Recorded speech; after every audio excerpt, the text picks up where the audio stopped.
We're live. Okay, apparently we're live now. I'm sorry, guys. We were talking. Chatting with you. I thought that this was happening. I'm so sorry, everybody. I'm turning red. Luckily, the light is really bright. You can't tell.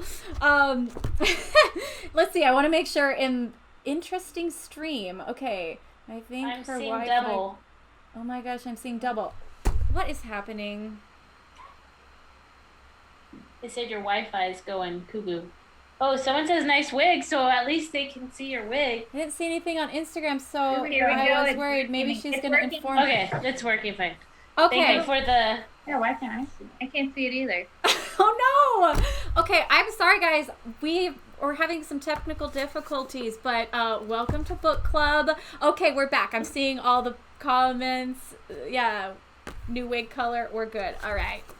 That's how we know if people are watching. Is like, I'm gonna put you to the test. Hair? What color wig am I wearing? Can you really see me? Okay. Anyways, but they can. So good. I can see the comments, which is all we need to see, I guess. I don't need to stare at myself. Oh wait, I can hear. Anyway. You can stare anywhere you want. In a second, I will show some pictures that will be... Actually, they'll be on the Zoom, so you can see them on the Zoom. Yeah, sorry for the technical difficulties, but I'm glad that we're all together now. Happy April Fool's Day! I saw someone in the comments was like, maybe it was a prank. An April Fool's joke. Like, I hate April Fools. Yeah. I'm not a big fan. Because I'm so gullible. I'm always like, no way! Yes. Are any of you guys April Fool's people? Or in the comments, do you guys do April Fool's? I've never really... I always forget. Like, yeah, I never think of it. I know. I always forget, too. I was trying to think of something to fool Matt with today, but then I was just like, whatever. But I saw on Instagram somebody gave their husband a box of Krispy Kremes, and inside was a veggie tray. Oh, that's funny. Like, I like it when it's simple and, like, just, like, simple and, like, to the point. Simple and funny, not hurtful, not, like, scary. Well, that's pretty hurtful. I mean, if you're expecting Krispy Kremes and but, like, I think carrots. It's sad when people do ones that, like, are harmful, you know, or, yeah. like, they, like, call their husband crying, like, I just got in an accident. No. Oh, terrible. Oh, my gosh. Like, what? That, like, gives me anxiety. Yeah, no, I wouldn't actually do that. Well, it's like... New Girl, we've talked about this before. Winston and New Girl, like, he just took pranks way too far. Like, they were either way too small or no one even noticed it, or they were, like, so extravagant. Like, letting a possum, was it a possum? It was a badger. At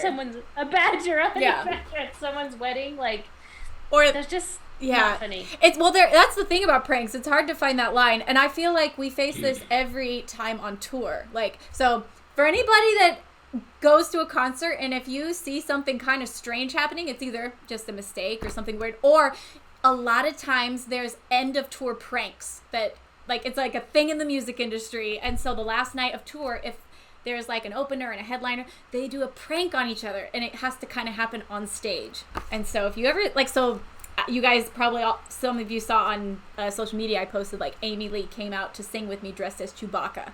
You know, oh yeah, perfect end of tour prank. Like, didn't destroy the show. Weird enough that people were like, "What's happening?" Made me crack up. But it's really hard to find that line of, like. Did you guys see that one where the guy friend put it on the big screen of a baseball stadium or a basketball stadium proposing to his girl? That is not cool. Wait, he was lying? He wasn't actually proposing? The friend made it seem like the guy was proposing, and he was standing there like, no. So the girl freaks, like, his girlfriend is like, oh my gosh. Proposing, like, so happy, like, and he's like, no. So, like, a third-party person put it up there that wasn't in the relationship? And she, like, slaps it. Didn't she slap him?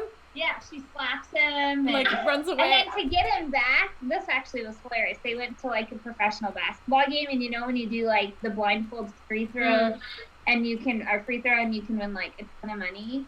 So they had set it up where the whole crowd was educated to cheer as if he had won all the money. And so he shoots, he totally misses, and the crowd goes wild, and he takes it, and everybody, he's running around like he's the coolest guy ever, and then they're like, just kidding. That is so sad. Well, the his best friend, who they prank each other, the one that he pranked about the girlfriend, he comes out with the giant, like, I don't know, $10,000 check. And he's holding it. Right. And so when the friend takes it, he's like jumping. And then he looks over and he just drops the check because he realizes. You guys have to watch it. So I bet if you type into YouTube, like, basketball prank, it would come up. But that girlfriend one, that's like. It's me. That's too much. Man. Too much. Can you imagine saying yes to someone, to something as big as a proposal? And they're like, I don't want to marry you. I didn't ask. I wasn't really ready for this. What is on your shirt, Lindsay? Oh, it's a little pig. A pig? It's so cute. Right? I thought it looks like Wilbur. Yeah, is it yes. Wilbur? I don't know. I was actually on the Whitney Cummings podcast like a few weeks ago, and it was so funny. She was wearing this shirt, and I'm like, I love your sweatshirt. She's like, oh, really? Okay, well, as soon as we're done with the podcast, I'll give it to you. And I was like, oh no, like really, you don't have to give it to me. And sure enough, as soon as we're done, she just like took it off and said goodbye to me in her bra and was like, have a nice time. I loved having you. I'm like, well, thanks. So anyways, I love it. I love it. It's amazing. That's true friendship there. Yeah, I know. We're like good friends now. Shirt off her back, literally. Right? It's Christianity in action. I love it. I also have something kind of fun. I went onto Facebook and went down memory lane, and I pulled up some photos of us from the past. And they kind of deal with like stories that we've tried to share and tried to explain, or some of us tried to show pictures, but I was like, let me just find these. Also sad, they're not like great quality because I pulled them off Facebook, but anyways, I'm gonna share my screen for a second here. But isn't it funny when you look at pictures that like you thought were like super high quality back in the day, and now you're like, oh, this actually is not that great of a picture. Yes. Oh okay, so this is me and Caitlin. Let me see if I can zoom in a little bit. Oh my gosh. Oh my gosh. Go, girl. Okay, so Caitlin, when is this? I don't even know. I know that, I mean, it's Silly String, but what the heck? I don't even remember. It's funny. I was like, I don't remember this either, but I just thought it's hilarious. Look at, like, my face. I'm having the time of my life. First of all, in pajama pants with Silly String draped around everybody. And I'm pretty sure this is when, so by the way, everybody, this is when Caitlin and I were mission companions in New York City. That's where we met. And I just die over this picture because as a missionary, you don't have a lot of like recreational activities. So like all we did was like do service and teach people and read our scriptures, and like it's very regimented. And so the thought of like, let's bring home Silly String and get the other sister missionaries. Someone. Oh my gosh. Yeah, I'm pretty sure that's what we did, and we look so, I don't know.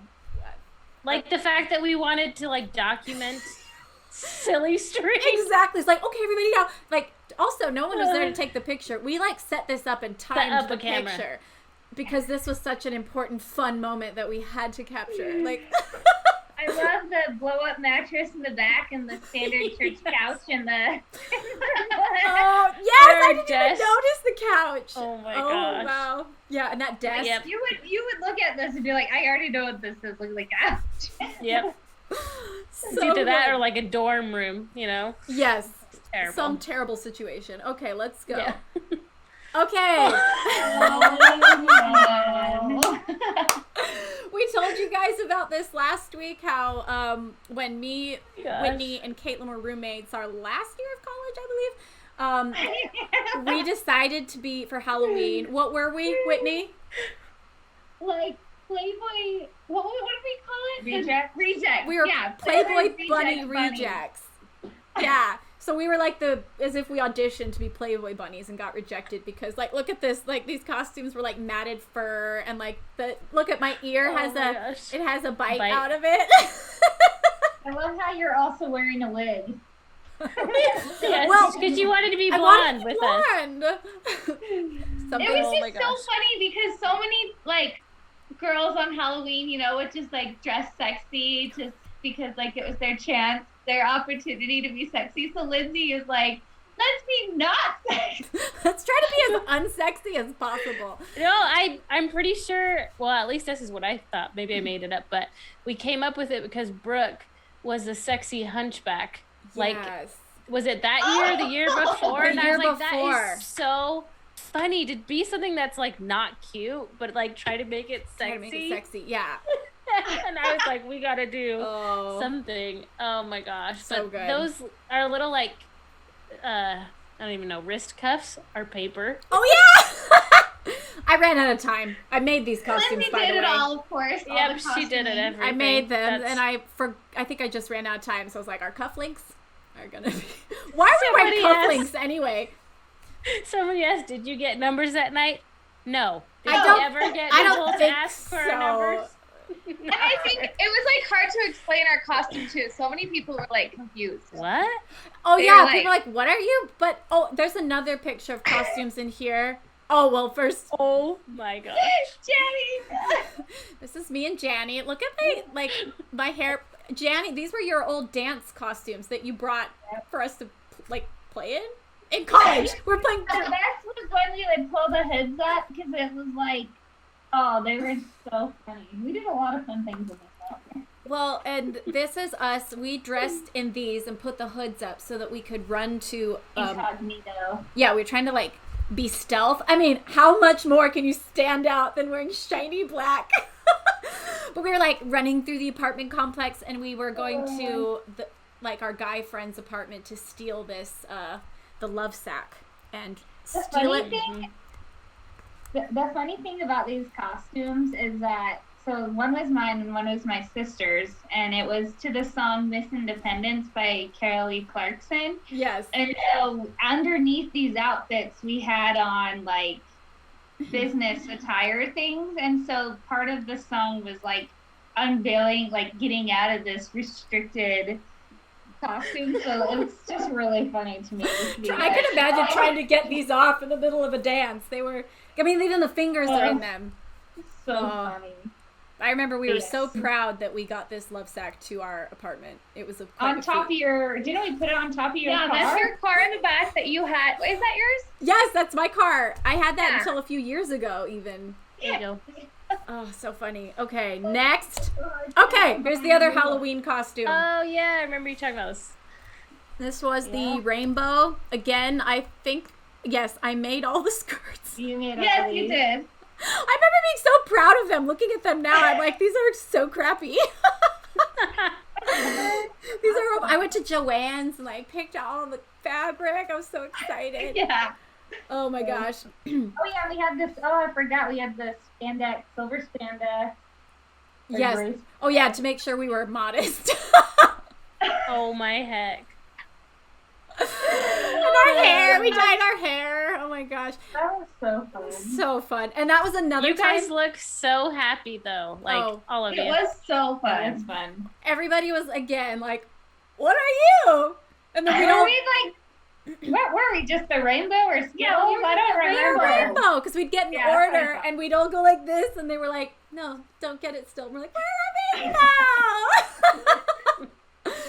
Everyone thought we were Fanta girls. Oh, that's right, the Fanta girls. That's what it was. Everyone thought we were. I didn't even know that was a thing. Oh, but this was before Pinterest, so these are genuine. Original ideas. Right, before Instagram too, and before yes, you could Google everything. There weren't. Yep. You actually. I was thinking about that the other day. When you had to think of an idea, you just had to think of an idea. Lindsey, your brain. Yeah. Lindsey, not much has changed from then to now. I know. Feeling the purple still. What can I say? Someone was asking, who was asking, why isn't Lindsey orange? Oh, McGillicuddy 22. Well, you see, I think Michelle claimed orange first before I could. This is Michelle. I don't even remember how we picked our colors, to be honest. We just let everybody pick, and you got stuck with the purple. I don't know. Maybe I don't remember. Maybe this is prior to my favorite color being orange. Maybe we drew out of a hat to make it fair. I don't know. I mean, my favorite color is blue, but I don't remember how we picked. Yeah, I don't either. I think we were just okay, I'll be right. Yeah, take a color. Okay, let's see. Good. All right, I think there might be one more picture, and then. Oh, this is the one Caitlin was talking about. Okay. Kind of show. Fire hydrant? Yeah, it was so cold. Frozen solid. Yeah. Oh my gosh. But That you gave me that coat. You called it puffy, and I continued to wear it my entire mission. Really? But the best part is it was a down coat. Is that the right word? Yeah. And or filled with down, but it had a small hole on it. So anytime I'd sit down at someone's house, which most of the time you wouldn't like undress, I'd sit down and it'd go, you know, like that, and the feathers would fly out of the hole, like. I just and if I remembered, I would cover up the hole so it wouldn't, you know, like. Let's see. And New York City is so cold. I know that looks like Miss Cold. You look like you're in a dark alley. We probably. Yeah, well, okay. probably. So Zane727 is asking, "What do you do, or what is happening here?" And so I'm pretty sure we were just walking home one night, and we passed this scene, and we saw it, and so we ran to the alley, and we had to take a picture in front of it. It was frozen solid. I think a stranger. I don't know if we asked somebody. Yeah. Honestly, Lindsay was really good at like getting it, and then we just kind of. Oh yes, like, sometimes. Yeah, we would just balance it on things and take pictures. But we might have had someone take this one. It's pretty nicely framed, if I do say so myself. Yes. Also, our hats. Can we just, like... You're so cold, though, that when I first saw people wearing them, I'm like, those are weird. Actually, they were kind of in style at that time, honestly. But then I got one, and I wore it for the rest of my mission because it was so freaking cold there. Yeah. I remember my mom, before I went to New York City, you know, I was trying to get cute things and matching things, and she was like, Lindsay, you're not going to care once it's that cold. And I was in my mind like, yes, I will. I'm never going to wear that. Oh my gosh. If it was warm, you don't care. It didn't matter. Like, we wore sweatpants under this. Can I have on? Yeah. Yeah. I guarantee. We had pants under our skirts. We did. I one time was driving from my house in Pennsylvania to New York City, and I was probably like in junior high, and my dad refused to stop, and we got stuck on a turnpike where you're like underneath forever. Long story short, I peed my pants because he wouldn't stop, and it was that cold outside, and I literally had a frozen butt. It was the worst. It was worse. And I'm pretty sure it destroyed my bladder, so ever since. Dang it. Oh my gosh. Zane727 says my grandfather has this hat. Your grandfather has great style. Yes. Good thing I love old people. I think that's the end of the photo reel. And I mean, I had more, but I was like, this is enough. I don't want to spill all the beans at once. But anyways, I will leave some to the imagination. Yes. Okay. We're back. So, anyways, fun trip down memory lane. Oh my gosh, someone donated a ton of bits. So thanks for donating 200 biddies. Or is that $200 of biddies? It's sorry. I have no idea. It's Jaguar. Thank you, Jaguar. That's awesome. And that goes to the Upside Fund. So also, just for everybody, all the profits from this channel. So if you've subscribed or if you donate money or, you know, anything like that, all of the monies goes towards the charity that I've started. It's called the Upside Fund, and it goes back to our own community of Stirlingites. And I mean, basically I have an email where anyone can email me and let me know what their needs are. And usually we focus on people with medical crises, and we help, you know, so they can pay their other bills while they're going through medical situations. So anyway, so that's what the money is going to. Thank you so much, Jaguar. And thank you to everybody for subscribing. Not only does subscribing just add to a good cause, but also it allows you to get the really cute little Lindsay emojis. Very egocentric of me. But if you have them, guys, put them in the comments so people can see how cute they are. I love the little emojis. And also it allows you to be part of the subs only section of the Discord. And I go on there multiple times a week and answer all the questions and chat with you guys. Also, anybody can be a part of the Discord, you know, the regular Discord, and you just type !Discord to join. All right. Yay. Well, you gotta get all that out of. Gotta get all that out. Yeah, get it out. Okay, now transferring to book club. So for anybody who wasn't here or was here last week, we didn't finish chapter 4. So we're going to kind of close up chapter 4 because chapter 5 was so short. And honestly, even though it was like a really great concept, I hope you guys have more to say about it because I was like, So we'll spend some time on chapter 4 before we go on. But also before we hit it, I want to share I love seeing what you guys think of the book club. And so I'm going to share with you what Alicia, who is, I believe, Prism Sterlingite, wrote into the email. She says, I'm so enjoying the book club. The book has opened me up to trying to love myself more and making strides towards a better me. I've never been super confident in myself, and I've always wanted things to go a certain way. This is opening me up to sharing how I feel and learning what vulnerability truly is. Thank you so much for your wise words every Thursday. I leave each club feeling inspired and loved. So I thought that was so sweet. Thank you, Alicia, for sharing that. You are loved. You are, and everybody here is loved, and I can't even tell you, I look forward to this. I just enjoy this, like, the conversations. I enjoy seeing your comments, and I love that it feels just very, like, tight-knit and like a little family here. So thanks for everybody coming and being a part. Also,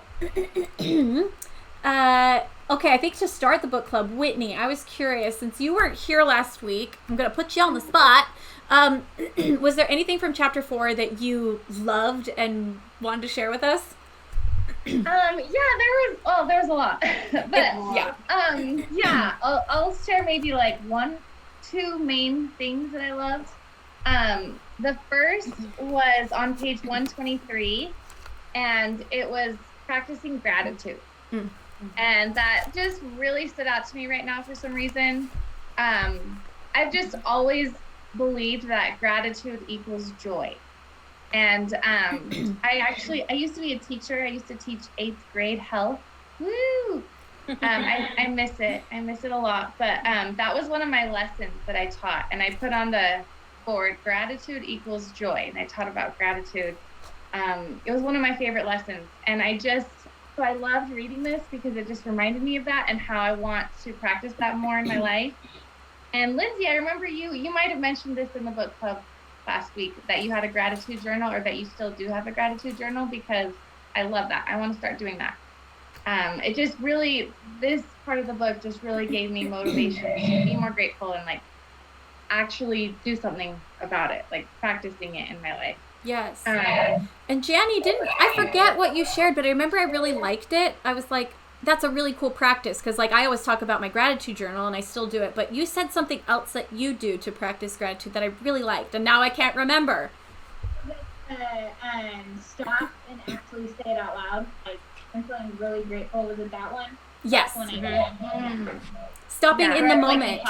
Yeah, taking a pause to like acknowledge, not just like at the end of the day, but in the moment. And also, I was like, what a great way to teach your kids, and just also the people around you, that like that's important to you. And it will make it like more real in your brain. It'll be easier to remember, like, because Jenny, you talked about how you think about how you feel, what you smell, what you hear, and all of those things as you take the time to like really savor that moment, and it makes it something that you'll create a memory that will last longer too. So. Yeah, make it become a part of who you are almost. Like, it's like if any of you have gone to Hawaii, the first time I went there, like I looked around and it was so beautiful that it was almost like upsetting that I couldn't take it in. Like I couldn't just like breathe it into me.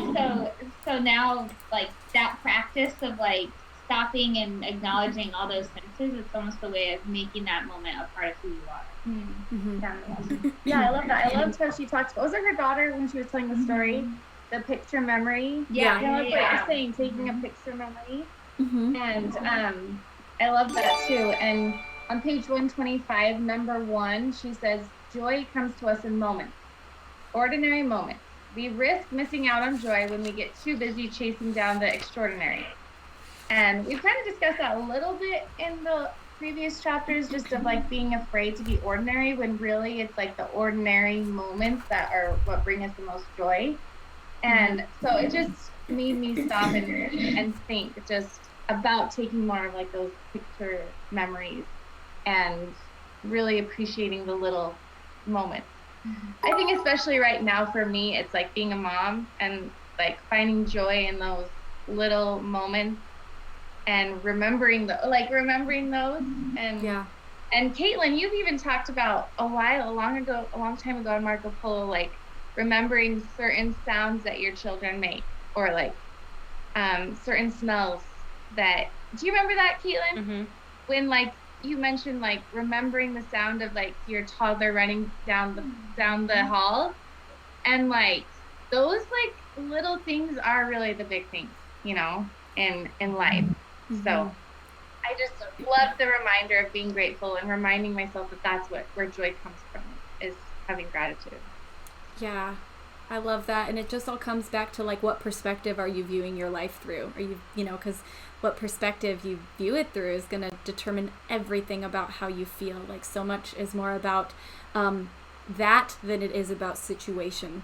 Like, your situation can only change you so much, but you can change your life the most by the way you view it. And and this also is taking out extreme situations, of course, but I found that more than situation, my perspective is more what changes the way I feel about myself. And that gives go ahead. I was just going to read a comment, so you can go ahead from somebody. Oh, well, I was just thinking that, in recognizing that, it shows that you have a lot more control over your life, than you are like you said, except the extremes where, there's need for help outside of that. But like a lot of times, it's not situational, and that just means that you have the opportunity through being grateful or taking in those small moments, you can change your attitude. And I always say that to my kids, like when they're just like really upset about something silly, I'm like, okay, let's think about what you're feeling and why you're feeling that. And then, we can kind of evaluate and move on. And you have a lot of power, your brain and your, what you're choosing. You can feel those things, but you can also think about it and move on. And I don't know. Yeah. So Zane77 says, I've been struggling to practice gratitude this year because of what I'm going through today. So I wonder, and anyone in the chat can answer this, if I should let myself feel what I feel before I can bring myself to practice gratitude again. And I think one of the most important things is that people oftentimes identify their feelings with who they are. Like, it becomes we so much draw attention to, like, if I'm angry, then I must be an angry person, which feelings are feelings, and you have to feel them and you have to acknowledge them, because if you stop acknowledging them, they can take over, or they can start to numb themselves out. Mm-hmm. And I think some people confuse gratitude with toxic positivity, which isn't actually practicing gratitude. Like, you can't just wish everything that's hard in your life away. Like, it doesn't, you can act as positive as you want in a circumstance or situation, and it doesn't change necessarily the situation or how hard it is. But like Lindsey said, by focusing on gratitude, as hard as things can be, there always are ways to feel grateful in situations and circumstances. And that doesn't dismiss the hardship or the struggle or the trial. Yeah. You acknowledge those things because those are real, and they're, like, for example, even like with what Caitlin just said, like, if a child is experiencing something that to an adult seems silly, to the child it's actually it might be really important. That's why I love that book, The Little Prince, so much, because to the child it's the world, but to us adults who've had a little bit more experience, we understand and see from a different perspective that this isn't the end of the world. But you address it where they're at, just like we address where we're at feelings and emotion wise, and acknowledge that. And by acknowledging it, it gives us control, a bit more control, to then, again, express gratitude and feel joy in that experience. So practice gratitude, even if it says, should I let myself feel what I feel before I can bring myself to practice gratitude? I would practice gratitude while you're feeling what you feel. Yes. I was going to say they don't have to be conflicting emotions, no. Because there's a difference even between happiness and joy, and I don't know. I feel like the more I've gained like emotional maturity, something that we are all constantly growing in, I've realized that not all emotions have to be conflicting. Like recently, I can talk about it, I feel like, because I mentioned it on a podcast, actually, the Whitney Cummings podcast. I went through a breakup recently, and I feel like I'm in a place now where I can talk about it without being, but I've realized, like, there's a difference between being super depressed and being sad, but still being in a, like, I'm okay state. Like, I can, and I felt that even in the last few weeks. It's like, oh, I'm still sad about that situation, and I miss him. I miss the future that I thought I might have with him. And that can make me sad, but it doesn't mean that I can't still be in a state of, like, but my life is good. And it took me a while to get there. At first, it was very hard. And even though I was trying to practice gratitude, I accepted that this is hard and this hurts, and I need to sit in this sadness for a little bit, maybe a month. And then getting past it and realizing I can, not all things are conflicting. And that's why it's sometimes really hard, because as humans, we have very conflicting needs and wants and, desires and fears. Like, they all are kind of mixed in there. So it's hard to sometimes piece them about. Well, it's like you said last week too, Lindsay. It's like you sat in that sacred moment with your dad where you guys were sharing such beautiful experiences of connection that you had with him, and the joy was totally present even though he was passing. Yeah. It's like two totally conflicting emotions, which is right. That's why emotions are so crazy, is because they oftentimes are conflicting, and like the root emotion half the time isn't what we're actually feeling. Like, some people can feel extreme anger, which is a secondary emotion, when really they're just so sad deep down. Like, they're conflicting, and they're hard, and they're difficult, and we always acknowledge them. But gratitude, you'll never go wrong practicing gratitude. Absolutely. That is beautiful. And I now want to actually hear from the chat. So can you guys put in the chat, did anyone have a good experience with our challenge from last week? And our challenge, one of our challenges that we gave last week was to not treat people as objects. Because I thought that was a pretty powerful thing that she talked about last week. And we were like, hey, like, what could we do this week to not treat people as objects in our daily little tiny interactions? And so I want to see, did anybody get a chance to practice that? And I think we'll just look at the chat for a second. And maybe while we're waiting for the chat, did any of you guys have get to do that or have an opportunity to do that? I don't think if I had any interaction with the outside world last week. I will say I did go to Trader Joe's, and I think I went twice last week. And I remember making a point to, like, make eye contact with the person that was checking out my groceries and talking to them. And I can't even tell you, like, it was just so cool to see the physical difference that I felt walking away from a real interaction. When we talked, we started to joke around a little bit, and I think about asparagus, like, whatever, and it was just like this tiny little interaction, and it left me feeling so much better than if I'd just been, like, gone to my phone, which is now it's our default mindset of, like, anytime you're sitting still, you just go to your phone. So that was an experience for me that was like, wow, how true is it that when we treat people as people, it not only makes them feel good, but it makes us even more so, probably. Yeah, honestly. Yeyu says, I never treat people as objects. Good for you. That's amazing. I talked to someone for about this is Spectacular Sterling. I talked to someone for about 5 minutes while waiting for someone else to open a door. It felt really good not to be on my phone the entire time. Yeah. Nice.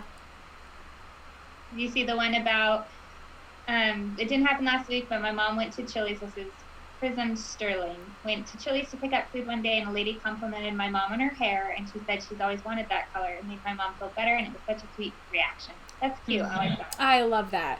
Because, yeah, you never know, like, what a, like, small compliment will mean to somebody. Because, like, have you ever been in a situation where you just, like, a simple compliment just, like, meant the world to you? I can't think of a specific experience, but I know there have been times when I was feeling very, like, insecure about something or bad, and someone just said something that I was like, I got this, Yeah. Yes! we went for a walk, me and my boys, and we passed a lady. So I was on one side of the road, and there was a road, and then she was on the other side putting some flowers out, and I was like, your flowers look great. And she didn't hear me at all. So I said it louder. She still didn't hear me, and my boys were like, Mom, stop yelling. I'm just trying to compliment. Yeah, Kenneth was like, "Why are you yelling at that lady?" And I was like, "I'm trying to be nice." And then I was like, "At least I'm putting positive energy out, even if it didn't get received." Like, maybe she didn't have very good hearing, but I tried, man. I tried. You know what though? I think like situations like that, like I know this with my kids, they take notice of things. Like if we are ever at a stoplight and which I don't carry cash like ever, and so like if you're at a stoplight and somebody's there, you know, waiting for like, you know, panhandling or whatever, like my kids are like, "Mom, you didn't give them anything." But like, you know, when you do, it's so crazy to see the reaction of children. Like they pay attention. So the fact that you were, you know, yelling across the street, they'll one day remember, yeah, Mom would talk to all sorts of strangers to tell them nice things. And like give compliments liberally. I love that. And I see two more comments that I loved. Super spiffy guy. I like that. Says, my job has me going into homes every day to fix their internet. This week was a good week to look at the families and individuals whom I was visiting as real people and affecting something that greatly affected their lives during quarantine instead of just another problem house I was driving to. So like giving purpose, you know, giving purpose and also just make like the whole thing about treating people as objects isn't like, it doesn't even mean that you're treating them terribly and throwing them like you would a ball. It just means that they're just not a person. And how often, you know, do we just treat someone like they're not really like a person? And humanizing any situation suddenly makes you feel things and connect. And then one other one I liked, I love to overtip waiters and waitresses. This is from Starling 1318. And if they seem like they're having a bad day, sometimes I ask them if they want to talk about anything. That's really kind. I love those. Like, I remember in the early days of YouTube, there used to be these YouTube videos a lot more where people would like over tip or leave like a huge tip for like a waitress, and then they'd hide a camera and like watch their reaction. Those would like make me cry. I know, because they're so sweet, they're so simple, but they really do, like, you never know the ripple effect. That's like too, the other thing, like you see those pass it on kindness challenges where someone does something nice for someone and then that inspires another kindness act and it gets to the person. I think I told you guys that story where I was like, went to Chick-fil-A did I tell you remember that story? Yeah. So I was like super pregnant, like I think I was like 8 months pregnant, and I didn't eat lunch or breakfast because I had to take my daughter to the hospital for a bunch of tests and she couldn't eat. And because she couldn't eat, I didn't want to eat in front of her because she had a fast, and so we spent all day in the hospital, and it was like super late, and she had literally, I'm in the front seat with her, passed out basically because she was still on light anesthesia, getting over it, and like I'm like, oh my gosh, this is so, like I got to get her home, but I was like to the point where I don't think I can drive, I'm gonna starve. So anyways, because my pregnant blood sugar low, so I pulled into Chick-fil-A and just ordered super quick, and the person in front of me paid for my meal, and I get to the front and I was sobbing so hard that the guy was like, like the cashier dude was like, and then I saw the guy at the corner just waving to me, and I was just, he has no idea. Yeah. Well, he had no idea what you could have just been out like for a midnight snack with your friends, having a great night. Like, it didn't matter to him. You know, he wanted to just do something, and he had no idea that you needed that. It was such a hard day watching and it was very sweet. And it was such a simple thing. He has no idea. But one day I'm like, one day I'll find who you are and give you a hug. And thank you. You know. I was. Sorry. Go on, Caitlin.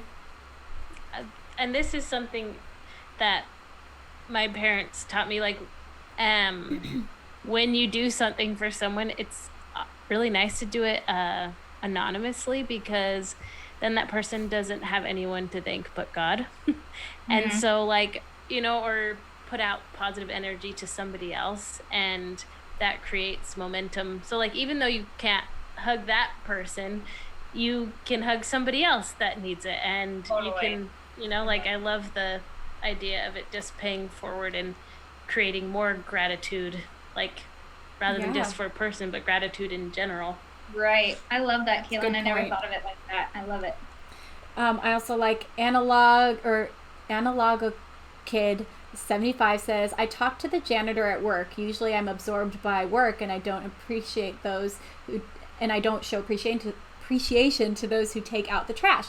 He smiled and it made me feel good and my day was better.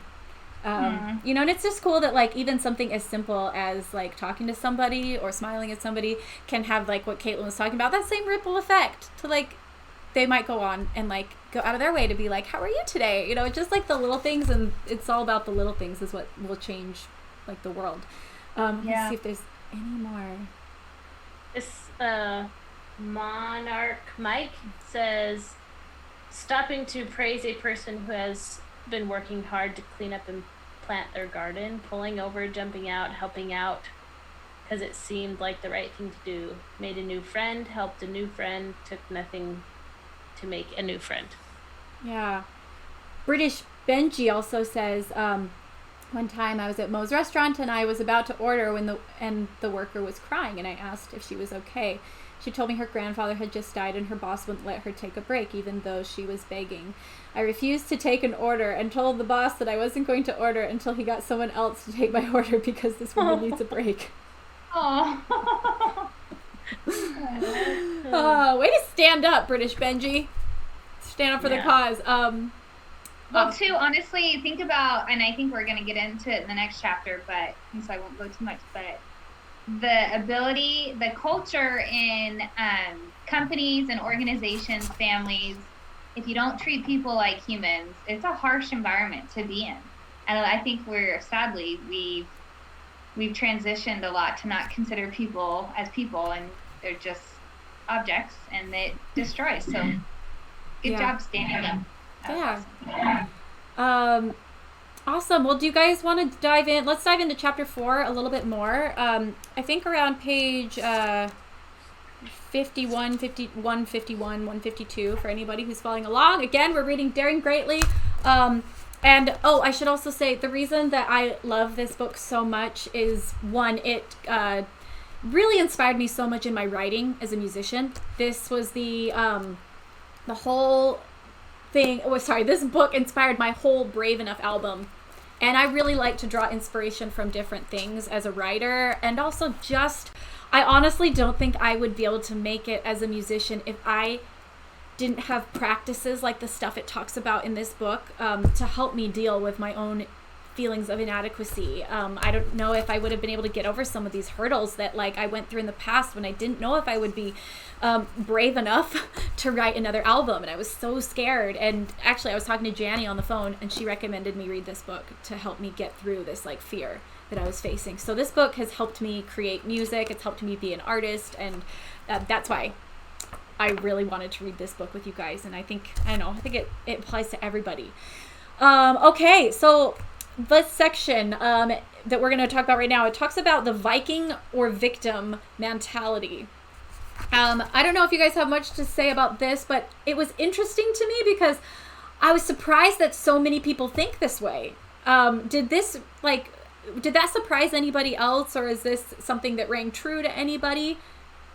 This Viking or victim, or let's talk about what Viking or victim means. Does anybody want to kind of mention that, or you're either the hero or the person being saved, or you're either the attacker or you're the weak that's being attacked. Like it's like these extremes of like you're either on top or you're on bottom, and there's no variance. And how is that viewpoint detrimental? I mean, I've been in a workforce space where the head was like this, and it created a very unhealthy environment for all the employees, because you could never be right and you could never be wrong. Like it was either you're the hero saving the day or you were the victim in the situation. And so it prevented creativity, growth, development, connection. It prevented so much from happening with this mentality. And it is a trickle down effect, because it affects everyone around you. It's like, do you have like a list of have you seen in some companies that have like your performance somehow is like ranked, and really everyone obviously wants to be on the top. And like, I don't know, I've seen it happen where I'm like, that's just not effective, to like, yeah, you're shaming everyone, but the person who's on top pretty much is got something, which we all know we have things to do to be better and stuff, but like putting it out there for everyone. My dad talked about having something like that happen at work, and he was like, it was just demoralizing. Like everybody just was like so embarrassed. Yeah, it doesn't motivate people. Because there are definitely like healthy, friendly competition is very different from shaming people. Right. Yeah. Well, and also like if it is in a work environment and people are being ranked, it's like that does not foster teamwork. It does not foster the fact that no one gets to the top by themselves. So if you're saying that everyone's either a Viking or a victim, it's like it takes a million people to help you get to like wherever you felt like you were a Viking or a hero. And also, like, I think it gets very dangerous anytime we put things into extremes, like that you either win or you lose. You're either weak or you're strong, you're good or you're bad. Because if you put things in these extremes, it takes out the fact that almost all of us kind of just fluctuate. Like we all have like we all feel strong sometimes, we all feel weak sometimes, we all make good choices, we've all made bad choices. And when you put them into extreme, like Janie was saying, it you start to think just because like I'm angry today, it means I'm an angry person, or like you kind of start attaching yourself to the moments or the different parts of yourself, which they're all there. And we all fluctuate between being the hero and sometimes being the one that needs to be saved. Like we all experience both. And so to say that black and white. Yeah, it's never black and white. Also, if you live in this mentality, thinking that you're either a victim or a Viking, that's the kind of mentality where you take everything super personally. Like, if someone cuts you off in traffic, that was an attack, and I'm not going to be a victim. And it's like a personal thing suddenly, and you're like honking at the other car.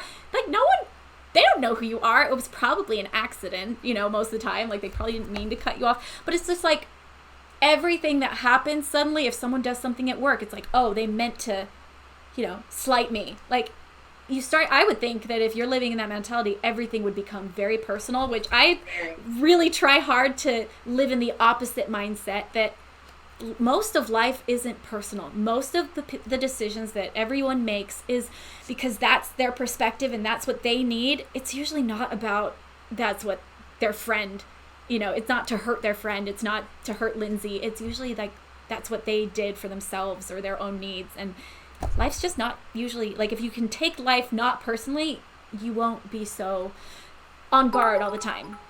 Yeah, and I know we've said this a million times, but I don't think there's as many people out there as people think that their goal in life is to make everyone else's life miserable.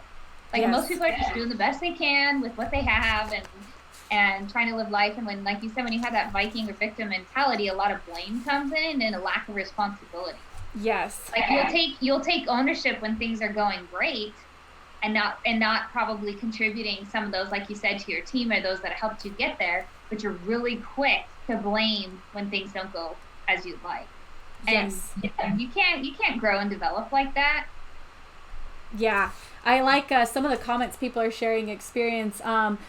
Let's see. Francis Sun Photo says being equal in work is key in success. I have to photograph a gala with 2 other photographers I manage, and we do an amazing job because I let the other 2 photographers do their own style, and the client gets 3 styles of photography rather than me dictating everyone. So that's really cool. Like, because sometimes when you are like the superior, it is hard not to just be like, well, if this is on me, so I have to make sure that everybody's doing it right, but to like allow that trust to build with the other. Anyways, I thought. And to foster growth. Like, think about this. Like, if you ever, like, let's say you have a really strong skill set at something and you have a teammate that doesn't quite yet, and you take it on the mentality of like, okay, this is going to be a mentorship and we're going to like work together. You're both fostering connection and growth together.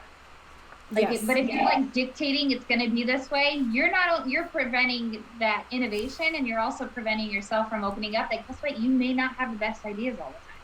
Yeah. And you need Newsflash. Like, yeah. Like, well, sorry, go on. Nope, that's it. We need other people. We need them. Well, and it's like, it's funny, when we play games as a family, my mom is so funny. She'll be like, oh, I never win. But we're like, Mom, there's 8 people playing. So, like, if you're winning on, like, a good average, you'll win 1 out of 8 times. Like, you know what I mean? Yeah. And so it's like, if you're in a group of 15 people, you better believe that, like, 1 out of 15 times, your idea probably won't be, is not going to be the best. And it doesn't always have to be the best. Like, because if you're actually in a good environment letting people shine, your idea should probably only be the best every few times, you know, if you're allowing it to be a safe place for other people. Like, you want to be in a work environment or in any, like, with friends or something that make you grow, and so you better hope that you're not always right all the time. Yeah. So true. I don't know if that analogy made sense, but that made sense to me. Made sense. I did. I liked too how she pointed out just how, like, with our soldiers and stuff in the United States, and I'm sure other countries as well, just, you know, how they're almost taught this mentality for survival's sake. And the reason I'm bringing this up is just how she ended this section by talking about how important it is for us to help people who've been... Sorry, what, Jenny? I was going to say, bring them in, like, make them a part of our community again, because they've had to have this mentality in order to survive. To survive, and how detrimental it is to try to get recommitted back into that part really hit me strong. Like they said, more soldiers have died from suicide than in some of these wars. And even if we don't agree with war or why we're fighting, like, still opening our hearts to bring them back, because that's what will heal them, is reincorporating them back into our lives and society. That was really powerful. On page 156, she said, they believe the most effective way to impact a veteran's life is through a meaningful relationship with someone in their community. So they develop that program to pair up a veteran with just someone in the community and do things. It reminded me of that event you went to, Lindsay, with homeless people, where they paired up someone. Anyway, just something as simple as that helps the veteran so much. And then she said on 157, I invite everyone to find a way to reach out. Dare greatly and take actions that communicate to veterans or military families that they are not alone. Actions that communicate, your struggle is my struggle, your trauma is my trauma, your healing is my healing. And I love that, because she's just it's something that I don't think a lot of us think about. I know, for me, that is a way I can just tangibly help someone, is to think of people who have been in the military. And I'm like, that's such a good way to help that you can do now, you know? So I like that little challenge that she did there. Yeah. That is really sweet, because there are programs where you can mentor or even write letters or different things. That was very, very cool. So they're so ostracized. I mean, I think most people some people do it for survival, to go serve, but most of them feel like it's their duty to protect their country or whatever. And I just think that it's such a sensitive thing to be aware of. Yeah. And something that I don't think about often, sadly. I should think about that more. It made me realize as I read that. So why is it that when people are afraid to be vulnerable, they sometimes resort to cruelty or criticism? And so let's go to page 167, I think, is kind of where she starts to talk about this. But I thought that was such a poignant and important statement that oftentimes, she basically says when people are really cruel or really critical, it's because they're not being vulnerable. They don't have that ability to be vulnerable, and that kind of leads them into being critical. So why is that lack of vulnerability can lead to cruelty or criticism of others? You want me to read what she says? Sure. I think she does a good job. Yeah. If we are the kind of people who don't do vulnerability, and this is halfway through 167, There's nothing that makes us feel more threatened and more incited to attack and shame people than to see someone daring greatly. That's because they themselves are like in fear. That causes fear in them, and probably jealousy and all sorts of other negative things. Someone else's daring provides an uncomfortable mirror that reflects back on our own fears about showing up, creating, and letting ourselves be seen. That's why we come out swinging. When we see cruelty, vulnerability is likely to be the driver. Yeah. When you see cruelty, vulnerability is likely to be the driver. And it does give you a different perspective if you can because I know that when someone hurts my feelings or isn't kind to me, the last thing on my mind is, well, they're probably just having a lack of vulnerability, but I mean, if we could kind of stop and see it for what it really is, again, it goes back to not taking everything so personally. This probably isn't about me. The reason they're being cruel is probably because they're afraid. Probably because they don't feel adequate to be seen as they really are. They feel like they have to wear a mask, and they are using now cruelty as part of their mask. The shield protection. They're protecting themselves because they're afraid, and it kind of does put a different light on the situation if we can kind of go to that place in our mind. That's why the huge anecdote of shaming somebody else or when you're feeling shamed is to practice empathy for them and for yourself. And I know we've talked about this a bajillion times, but oftentimes when people are either cruel or harsh about and judgmental about something, it's usually the very thing that they fear the most about being identified with. And vice versa, if they're being cruel about it, if we're judging somebody super harsh in a thing, it's the thing that if we feel the least empathetic towards ourselves with, as well. So I think it's anytime you find yourself, and like we talked about, in that judgmental state, ask, what's this saying about me? Ooh, yes, that's painful. But or when you feel, hypercritical of somebody else, why do I feel this way? Why did I have such a strong reaction to them doing that? Why did it make me want to tear them down? You don't want to be connected with that thing, which means you're not showing empathy for that thing, and that's the very thing that you would fear that if you were associated with, people would disconnect from you and shun you. Well, think about every teenager movie. There's a bully, or the girl who's better, and there's always that background story where you find out, she has this struggle at home, or she's, or they're doing, I don't know, they have some bigger issue that's happening behind the scenes, and I think they portray that in movies a lot because that's honestly a lot of times what's happening behind the scenes with people. Yes, I love it in TV shows or movies when they do that. It's almost like they're manipulating you on purpose because they're making you see that and they're drilling it into you that this person's bad, this person's mean, you shouldn't like them, and then they flip it on you, and all of a sudden you're just they're just a person. They're just a person who's going through something really hard, because you suddenly see that this is their situation. You are automatically empathetic to them as soon as you see their story.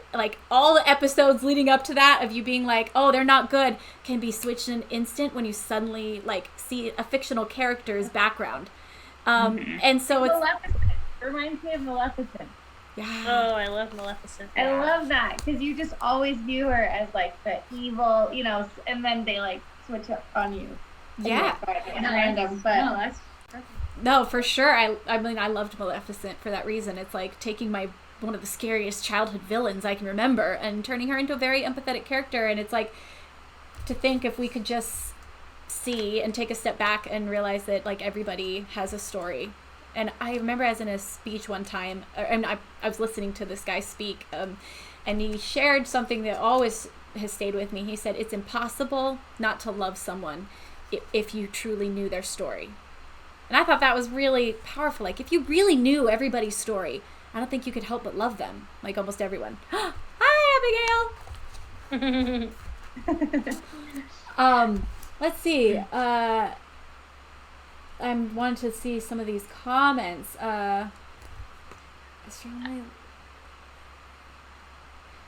someone said the same thing about bullies. I realized a lot of years later that most of the cruel ones were the ones suffering the most at home. Doesn't excuse anything, but is still so sad. And I hope we could have helped them when they needed it, instead of putting their anger and sadness towards someone else. And that's from Margot Sharon. I know, because it's not okay for people to treat people badly. You know, even if their situation at home is, or whatever, even no matter what's going on, there's really no excuse. But at the same time, like you said, you know, maybe you could take a step back and use it to, rather than react to that in a way where you're hurting them back, or, you know, withdrawing, maybe find it as a way to say, like, I can tell that you're hurting, and if you ever want to talk about it, I don't know, that's always so hard. It's easier said than done, but like, just, you know, find a way somehow in those moments to reach out to them, and maybe that could change things for them. It doesn't have to be that way, you know.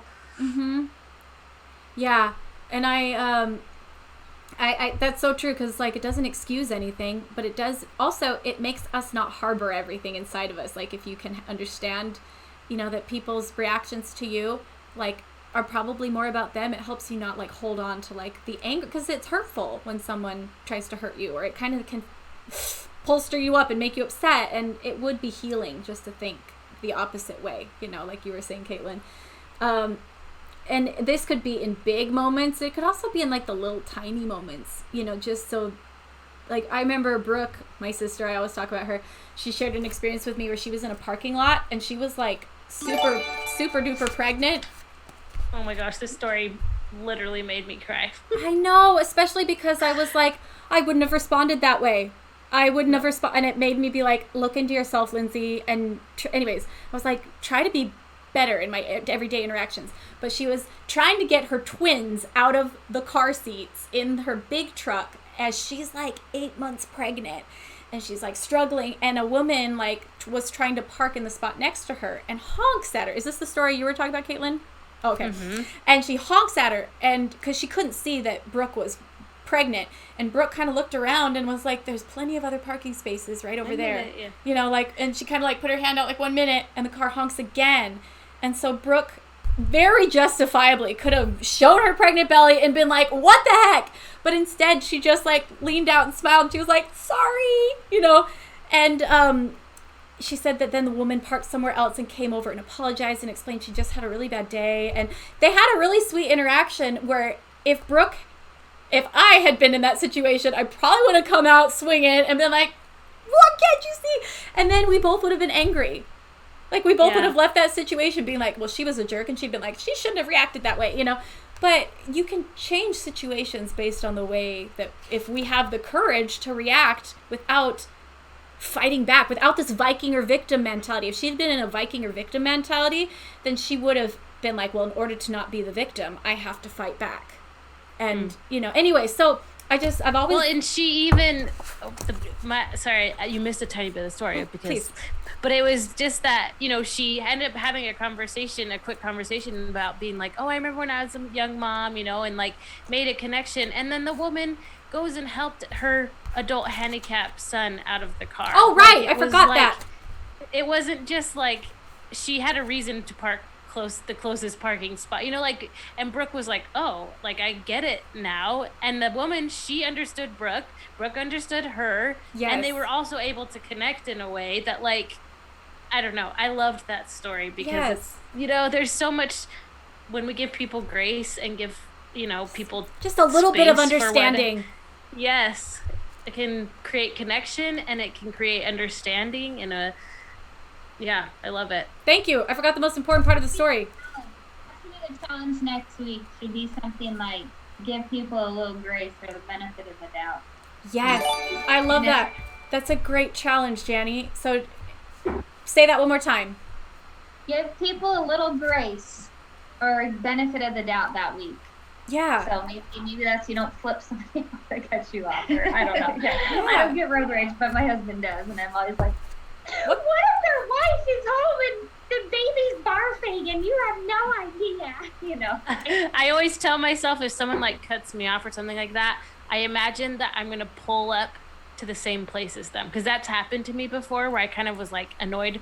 I honked at a car that didn't go at the light, and then we pulled into the church parking lot at the same time, and I was like, the church? Okay. Yes. And I wasn't even like a bad thing, but it was like, you know, that when they're not paying attention and you have to do the, I wish I had a happy beep, but it's like, I'm like, sorry. But you know, but now I always think that like if I get super annoyed with somebody, I'm like, I have to think they're gonna pull up next to me and we're gonna go to the same place together, you know, like. And you are a nice person and you don't want them to think you're not. Yes, I am a nice person. Honestly, traffic, one thing that I think of, because I had an experience once where someone like really cut me off, and again, this doesn't make it okay, but you know, then she went super slow, and so I like, you know, kind of honked when she cut me off, and then I like went around her kind of to be like, show you, and it was this little old lady wearing like her best hat, and just like, you know, I was like, she probably spent all morning getting ready to go out on her drive. And so now, if anybody ever does something like, you know, because then I felt so bad and immediately took my foot off the accelerator. I was like, you know. But now, you look great. I imagine, like, the person in front of me, what if it was that cute little old lady in her hat that probably just didn't see my car? Yeah. Yeah, so that's kind of what I imagine if I ever have, like, that hint of, like, road rage.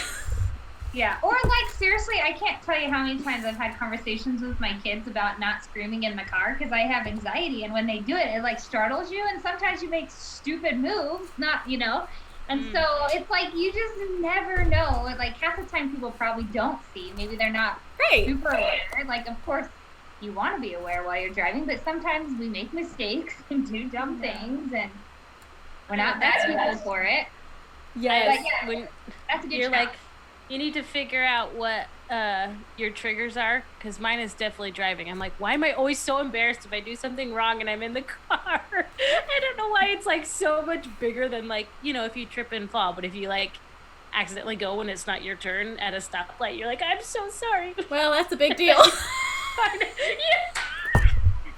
Like, potential for disaster. You know what I mean? Like, no, I'm just kidding. Yeah. Or like you park weird. One time I was driving with Erin, and we were in like American Fork, and she got on the freeway going the wrong way. My sister did that once when she was learning to drive. We were all just like, so why am I not surprised that Erin did that? I'm pretty sure I almost lost my life in the car with her. Like, but she was like, oh, sorry, just like, you know, it wasn't a shame trigger for her, obviously, and I'm all, I was gonna die. Yes. Oh, actually, I know, we really need to have her again. Oh, we should have Erin as a guest. She's hilarious. You guys would love Erin. I can't say enough. Like, I loved Janny's challenge. Sorry, going back to it, because I just feel like by giving people grace, I think you will very quickly see like really cool examples in your life of the story like Brooke shared about like, I decided not to get upset and just give them the benefit of the doubt, and then I realized. And I like literally I'm thinking about it, and I was like, I had an experience like that this week where I was talking to like a friend, and anyway something came up, and I decided I don't think she means that personally. I'm not going to say anything. You know, I'm going to choose not to be kind of offended by that. And then when she continued on with the rest of what she was saying, like she later hit me up like hours later and just said how much it meant to her, that conversation, that she was just able to speak, you know, express herself. And I was like, I am so glad I did not take offense at that thing that she said, because she didn't mean it offensively, you know, and it would have ruined a very authentic, true moment that we had, like, just because I was kind of like, you know. So I think very quickly as you take this challenge, you will start to see little ways that it's like, how many times have I ruined little moments for myself, for others, you know, by just not giving the benefit. And even if they're being poop faces, like, you're still going to be better off by not responding in a negative way. Your life will be happier, and you will feel better about who you are by holding on to what your values and beliefs are and being a good person. And and I'm trying to figure out, like, what this looks like. Like, how do we put that into practice? And this is kind of silly, but I just keep thinking about Daniel Tiger and the song we sing in our house all the time. If you're feeling mad and you wanna roar, take a deep breath and count to 4. 1, 2, 3, 4.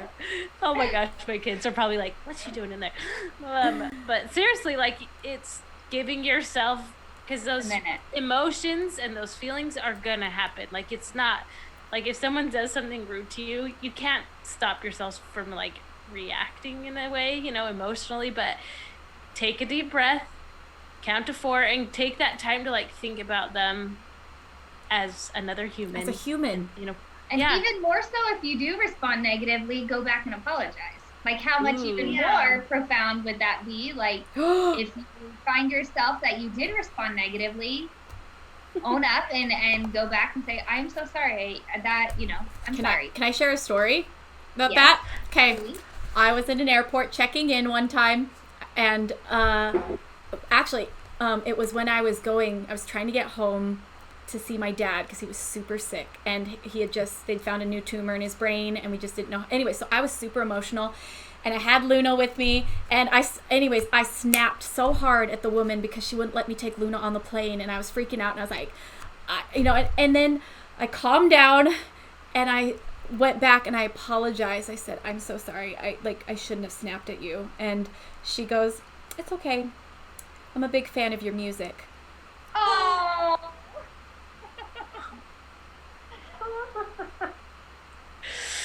You better believe I was so embarrassed. Like, you know, and granted, like, I was in a situation. Does not excuse being rude, though, you know. And also, I was like, I am so glad I had the courage to walk back to that desk and say sorry. Because that takes humility to go back and be like, I'm back and I'm sorry, you know. But anyways, that was a very shame moment for me. I'm like, oh. I love it, though, because then you saw her as a person. And it's interesting how much this goes back to treating people like objects versus people. It's like seeing someone for being a human with emotions that has bad days and good days. Right. So let's see, anything else on this? I like that she said, cruelty is cheap, easy, and chicken poop. She said another word, but she said she has that on a sticky note in her house above like her calendar or something, that one of them is, she has it written, worthiness is my birthright. And then below that it says cruelty is cheap, easy, and chicken poop. And it's her reminder that like if someone's being cruel to her, they're taking like, that's cheap. Easy route. They're taking the easy route rather than working on themselves. They're attacking me. And so it's just this kind of reminder for her. And I thought that was, I love that what you just said though. They're taking the easy route because rather than working on themselves, they're fighting against me. Like, I don't know, I love that idea of like, the reason it's cheap and fast is because you're avoiding bettering yourself. Like, avoiding. Yeah, when you're angry, it's so uncomfortable to be angry that you want to dispel that emotion immediately. And so to get rid of it yourself, you put it on someone else, you push it and you deflect it onto them, and so that you can feel better. So it's quite selfish, actually. Instead of sitting with that and allowing it to cause thought processes of, okay, what do I need to do to better? What do I need to do to, like, why am I feeling this way? Like actual self-reflection. You push it on someone else because it's a quick release that such a negative emotion that you don't want anymore. Yeah. Well, and also usually you know that the way you're acting isn't okay, and so you have to like blame it on someone else and make it seem like it's okay, just almost to prove it to yourself sometimes, because it's uncomfortable to know that you have betrayed yourself. Yeah. Well, even like last night, and so my husband's out of town, I'm at my parents' and have a bajillion kids that are not in their own sleeping environments, and I was lying in my bed, and my little girl last night fell asleep before bedtime, so I said, you need to go to the bathroom. I tried to wake her up, you need to go potty, so before you go to bed, so you don't wet the bed, right? And no, Mom, I'm fine. And so I'm like, okay. So I had her, she lies in my bed. Guess what happens at 2 a.m? She wets the bed. So I, of course, have to get up. I have to strip my sheets. I'm trying to be quiet because I have my baby and my twins in the room, too. And the whole time, I'm so angry at her and just want to, again, lash out and respond. But then I was thinking, but I teach her that we make mistakes. And I teach her that accidents happen. And I teach her, and so it's like I had to, like, honestly say like mantras in my mind so I wouldn't freak out. So I was so tired and so mad. And it didn't take me. I wasn't angry. And quite frankly, it's like, yeah, she's like, it's understandably why, like, I can understand why I was angry, but at the same time, are we practicing what we preach? Are we actually showing what we preach? Yes. And we will talk about that. That's like what chapter 5 is all about. So hopefully we'll get there. No, we'll get there. I also liked a comment that is in the end of this chapter. She says, well, basically, is it okay or important to still care what people think? Because, like, we've talked a lot in here about, like, you know, you should just go for it and the critic doesn't count and, you know, the naysayers, like, ignore them. They don't matter. But, like, is it also still important to care what people think? Yeah, because otherwise you become a harsh stone. I mean, it doesn't define who you are. But if you get to the point where you actually don't care at all about what other people think, then you lose humanity and they become objects. If you don't care at all. Well, and I think the question is you should be asking is not how is this making me look? Like, oh, how did they think? What do they think about me? But rather, I care about you as a person, and I care about how this will this make you happier? Will this make you better? Am I creating a safe space for you? Like, those questions are the right kind of questions that you should use to evaluate, like, how you care about, or like, what was the question? Like, do you care about what other people think? Like, you care about how it's making them feel. You care about how it's making them That's what someone says react. In the comments. They said you should care about how they feel, not what they think. And that's ODCon123. See, you said it in like a few words, and I was like, blah, blah, blah, blah, blah, and it still didn't come out like that. You said it great. And PTA_Sterling8123 said it depends on who that person is. So that's a good point. It depends on those close people. It should be more about those people, what they think, not about, you know, all the random people that are invested. Yes. But I think the biggest thing for me is, are you using the fact that I don't care what people think to justify your negative behavior or behavior? That is never going to be okay. That's never good. But to totally dismiss the way people think to justify, or to totally dismiss people what they think to justify your negative behavior, not okay. But also to take too much consideration for what people think that aren't necessarily closely connected to can also be very detrimental. Yes, and Alyssa McG64 says, I think in some ways we all care what people think. It's human nature. And I think that's a really good point, that it's like we can all say that, like, you should care how people feel, but not what they think. And I think that's like the goal. Like, that's where we all want to be. But also, she brings up a good point that, like, human nature is to, like, care, you know? And I mean, I even think about it being a musician and an artist. Like, I care what you guys think. Like, my fans, I care a lot. I care when I'm writing an album. You better believe as I release it, I'm terrified and excited, and I hope so badly that you guys like it. You know, I release a music video. I hope that you guys like it. Like, I care a lot. And it's not just because, like, my career's on the line, but it's like, this is something I worked really hard on, and I hope, you know. So I think that it is important that sometimes we do care what people think. It is human nature, but at the same time, it just can't define you. It can't, like, if I release an album that's not good, yeah, I'm going to care that maybe nobody liked it. I'll care, but I can't let that make me think I'm a terrible musician. Like, I'm a bad artist. Like, so I think that's, and also going back to what I think Prism Sterling said, that it's also depending, like, it makes a difference who it is. Brene Brown says, like, I don't take any stock in what people say if they're not in the arena with me, you know, and if they're not part of my team, and if they're not out there daring greatly, their critic doesn't matter to me. I thought that was cool. Can someone read on page 169 the boldface section? Yeah, I'll read it. I will. Oh, Go. When we stop caring about what people think, we lose our capacity for connection. When we come defined by what people think, we lose our willingness to be vulnerable. If we dismiss all the criticism, we lose out on important feedback. But if we subject ourselves to the hatefulness, our spirits get crushed. It's a tightrope. Shame resilience is the balance bar, and the safety net below is the one or two people in our lives who can help us reality check the criticism and cynicism. Mm-hmm. So yeah, it's a balance. Yes. For sure. Yeah, it's just a constant like evaluation of like, where am I at? What is my motive? Am I okay if all of this doesn't work? Like, am I putting too much stock? I think the key that I liked the word the most that she said was define you. When we become defined by what people think, we lose willingness to be vulnerable. So like, you know, we can care, but just don't let it define everything. Don't let it be your worth. In the chapter or the paragraph below, it says worthiness is my birthright. Mm-hmm. So yes. That's bold. That should be so bold underlying circle, because you're worthy. That's your birthright. And so yes, that, you know, that totally. Taryn Christensen shared something in the emails really cool. He says who we are is children of God.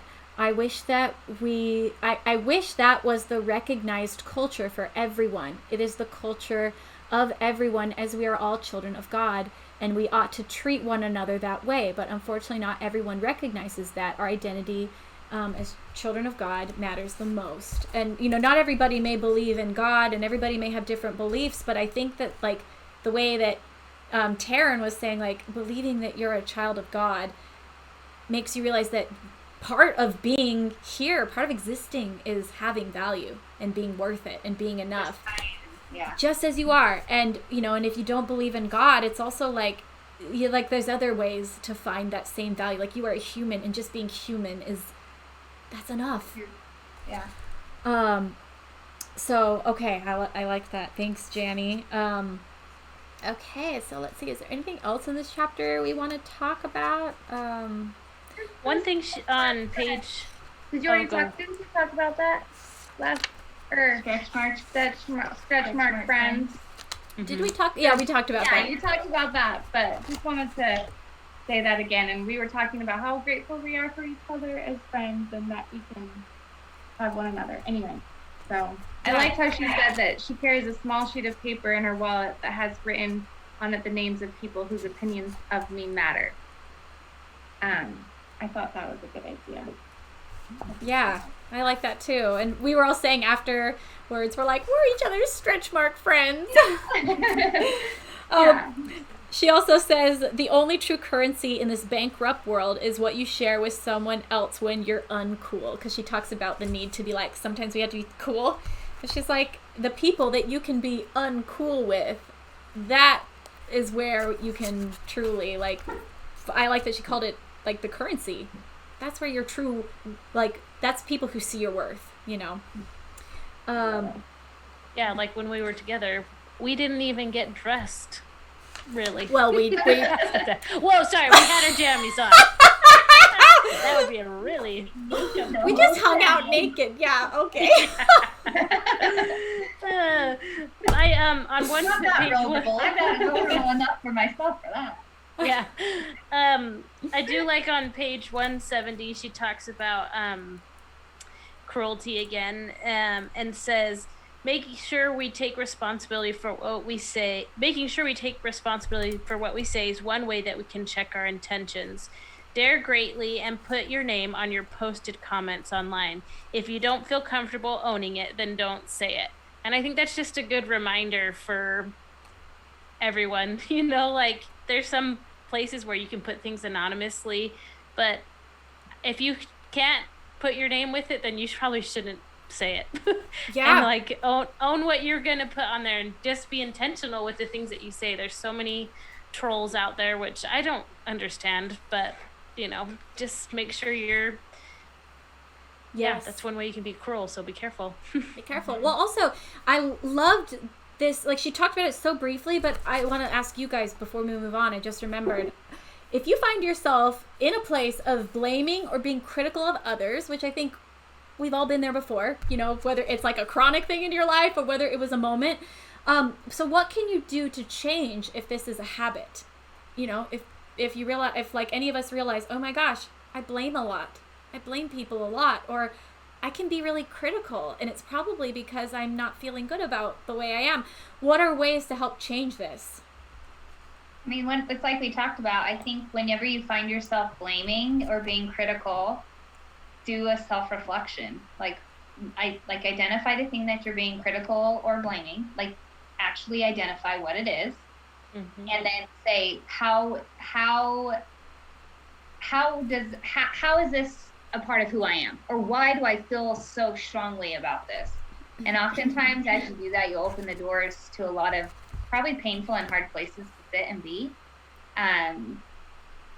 It's like interesting because when I first started doing this work, and it is work and I call it work, like when I first started studying this, I've never ever been one to blame God. Like that's never been in my nature, but I was able to identify that I would blame my circumstances or things around me sometimes, and sometimes more than I'd like to admit.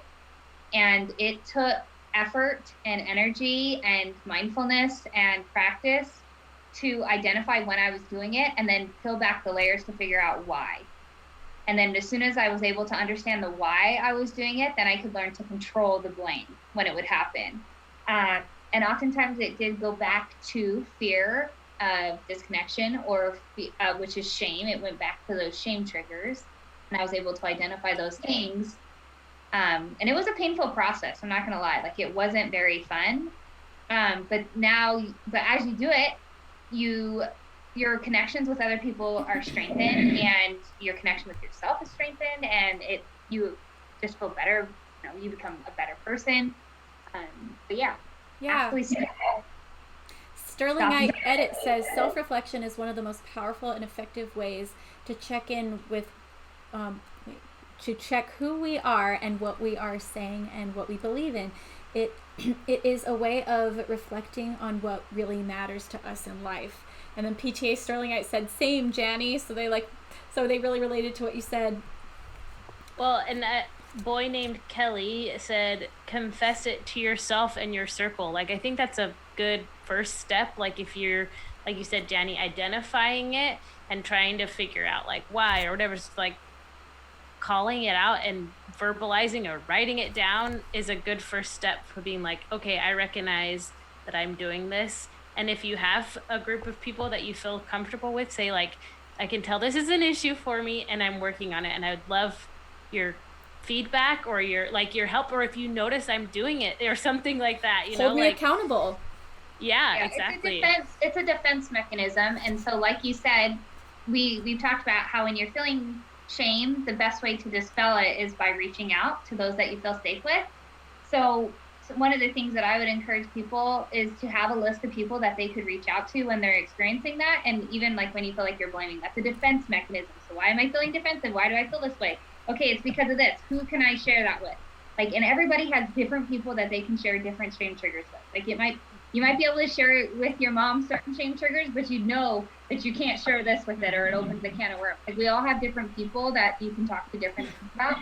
Know who those people are and actually write them down. Be very aware of them. So when you're in that moment of feeling where you need someone to be a witness to your struggle in that moment, you have a go-to already. So it's like a quick thing, then you can resolve it. And then you'll find it gets easier and quicker and faster, and you become better at it. And it doesn't take as much time, because at first it really sucks. Yeah, and that's another thing, and when we give challenges, you don't have to do all of them, but I think it's kind of fun. It gives us something to like next week ask about. And so maybe this week, think about what are some of those things for you? Like what are things that, search for maybe ways that you are like noticing triggers. Like someone said, wait, what did they say? Where did it go?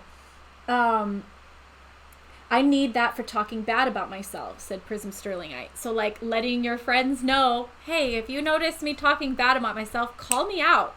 Don't let me get away with that, and accountability partners are pretty amazing. So that could be another challenge that we give, along with the other challenge of how did we word the other challenge of giving people grace? Grace, yes.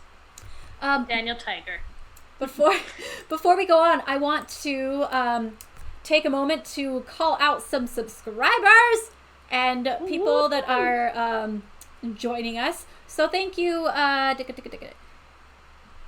Ooh, Janny, read that Your Ordinary Man.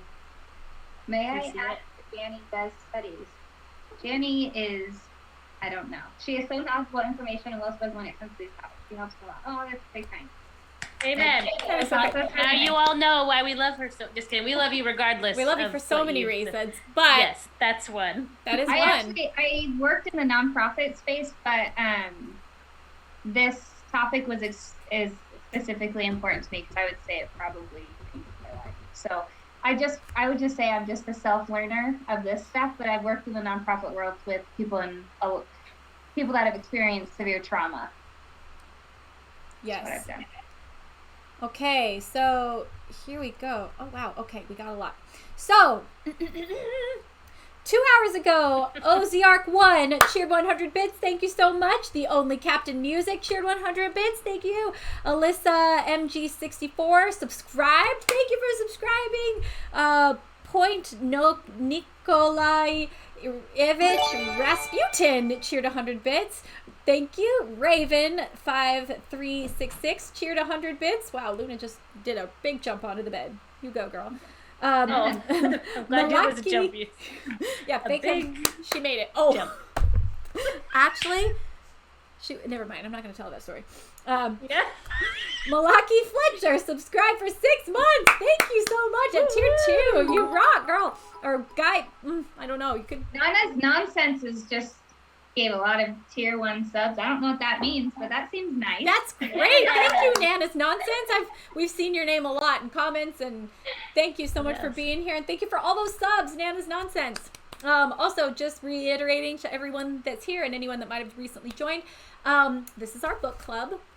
Daring Greatly is what we're reading. Also, anyone that subscribes or gives biddies or anything like that, you get to, all of your donations are going towards the Upside Fund, which is a charity fund that helps people going through mostly medical struggles, paying bills and that kind of stuff. And it's something that I've been doing for years, and it's really cool that fans have been also now helping me with this project by subscribing.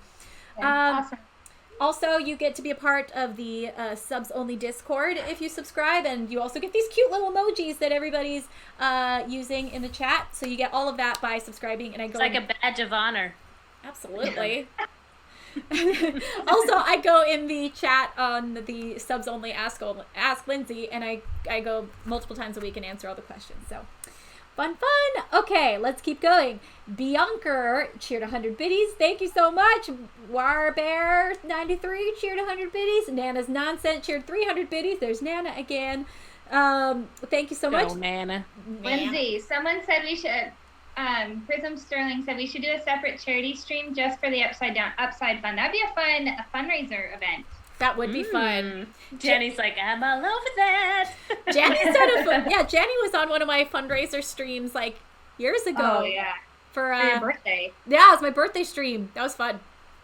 Yes, we should do it again. Actually, okay, I don't know if this is pathetic or not, but so if we go out on tour this year, it's going to be really hard to fund it because for so many reasons, COVID's changed everything. I think we'll only be able to play for like a third of a crowd, and I don't know how you fund a tour when you can only play for like a third of, and also we'll have to skip cities. It's just going to be, and we like need new costumes and all that because the costumes from our last tour were like falling apart. And so me and Lindsay Fishman are like, maybe we should do a stream to earn money for new costumes.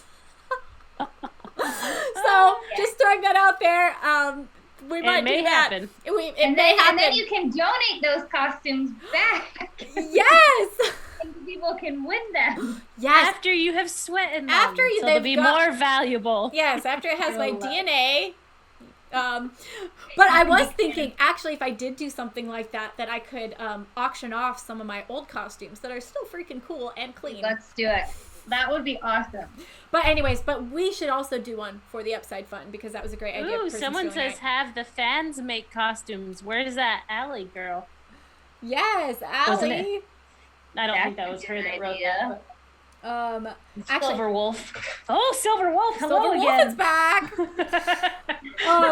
Okay, the Only Captain Mirica cheered 100 biddies. The Only Captain Mirica cheered 300 biddies. Jaguar cheered, Jaguar 55 cheered Whoa! Oh, this was the one I called out earlier. 11,500 biddies. Thank you so much. Oh my gosh! What? Boy named Kelly subscribed for 6 months. Yes, at tier 1. Thank you. PTA Sterling I gave out 5 tier 1 community sub gifts. Thank you so much, PTA Sterling I. Sad Artemis cheered 100 biddies.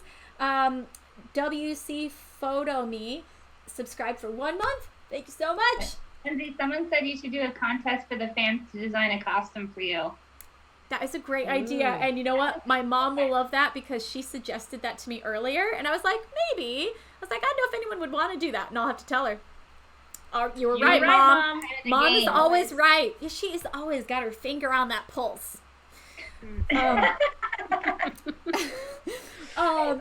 Cy Strikling subscribed with Prime. Thank you, Cy Strikling. Naomi Tall cheered 100 biddies. Nana's Nonsense gave out 5 community subs. Thank you, Nana. I love that name, Nana's Nonsense. USAF Bioman gave out 5 subs. Thank you. JD Moore 82 subscribed with Prime. Don't worry, guys, we're almost there. Jaguar 55 cheered 1,500 biddies again. Wow, thank you. Thank you, Jaguar 55. PTA Sterling I cheered 300 biddies. Thank you. Nana's Nonsense gave out 10 tier 1 subs. You're the best. Javier Kogu cheered 150 biddies. USAF Bioman gifted a sub, and Spa Spiffy Guy subscribed with Prime. Way to go, everyone. Thank you, guys. Thank you so much. You guys are the freaking best. Love you. Prism Sterling said that you should make enamel pins of the emojis on here. They'd be so cute and could help raise money for costumes for the Upside Fund. Oh, that's a great idea. That's a super fun idea. So many good ideas from these. I know. Keep them coming. I love collectible pens. That's fun. I want to know Nana's Nonsense that's been donating all this. If you're a Nana, like a grandma, or did your grandma say that you're her nonsense? Or do you just really like bananas? Oh, bananas. I didn't even think about that. It's getting super deep. Nana's Nonsense, because bananas are crazy. Because that is cooking with Nana. When I hear that little boy that like grabs food. Oh, that's hilarious! Have you guys seen that video? I don't think so. Oh, no. Okay, afterwards you guys gotta watch. Okay. By the way, everybody say in the comments where you're watching from, like what country or state. Because I just saw Mexico pop up. Hello from Mexico. I hope to be back soon. Grandma! Oh!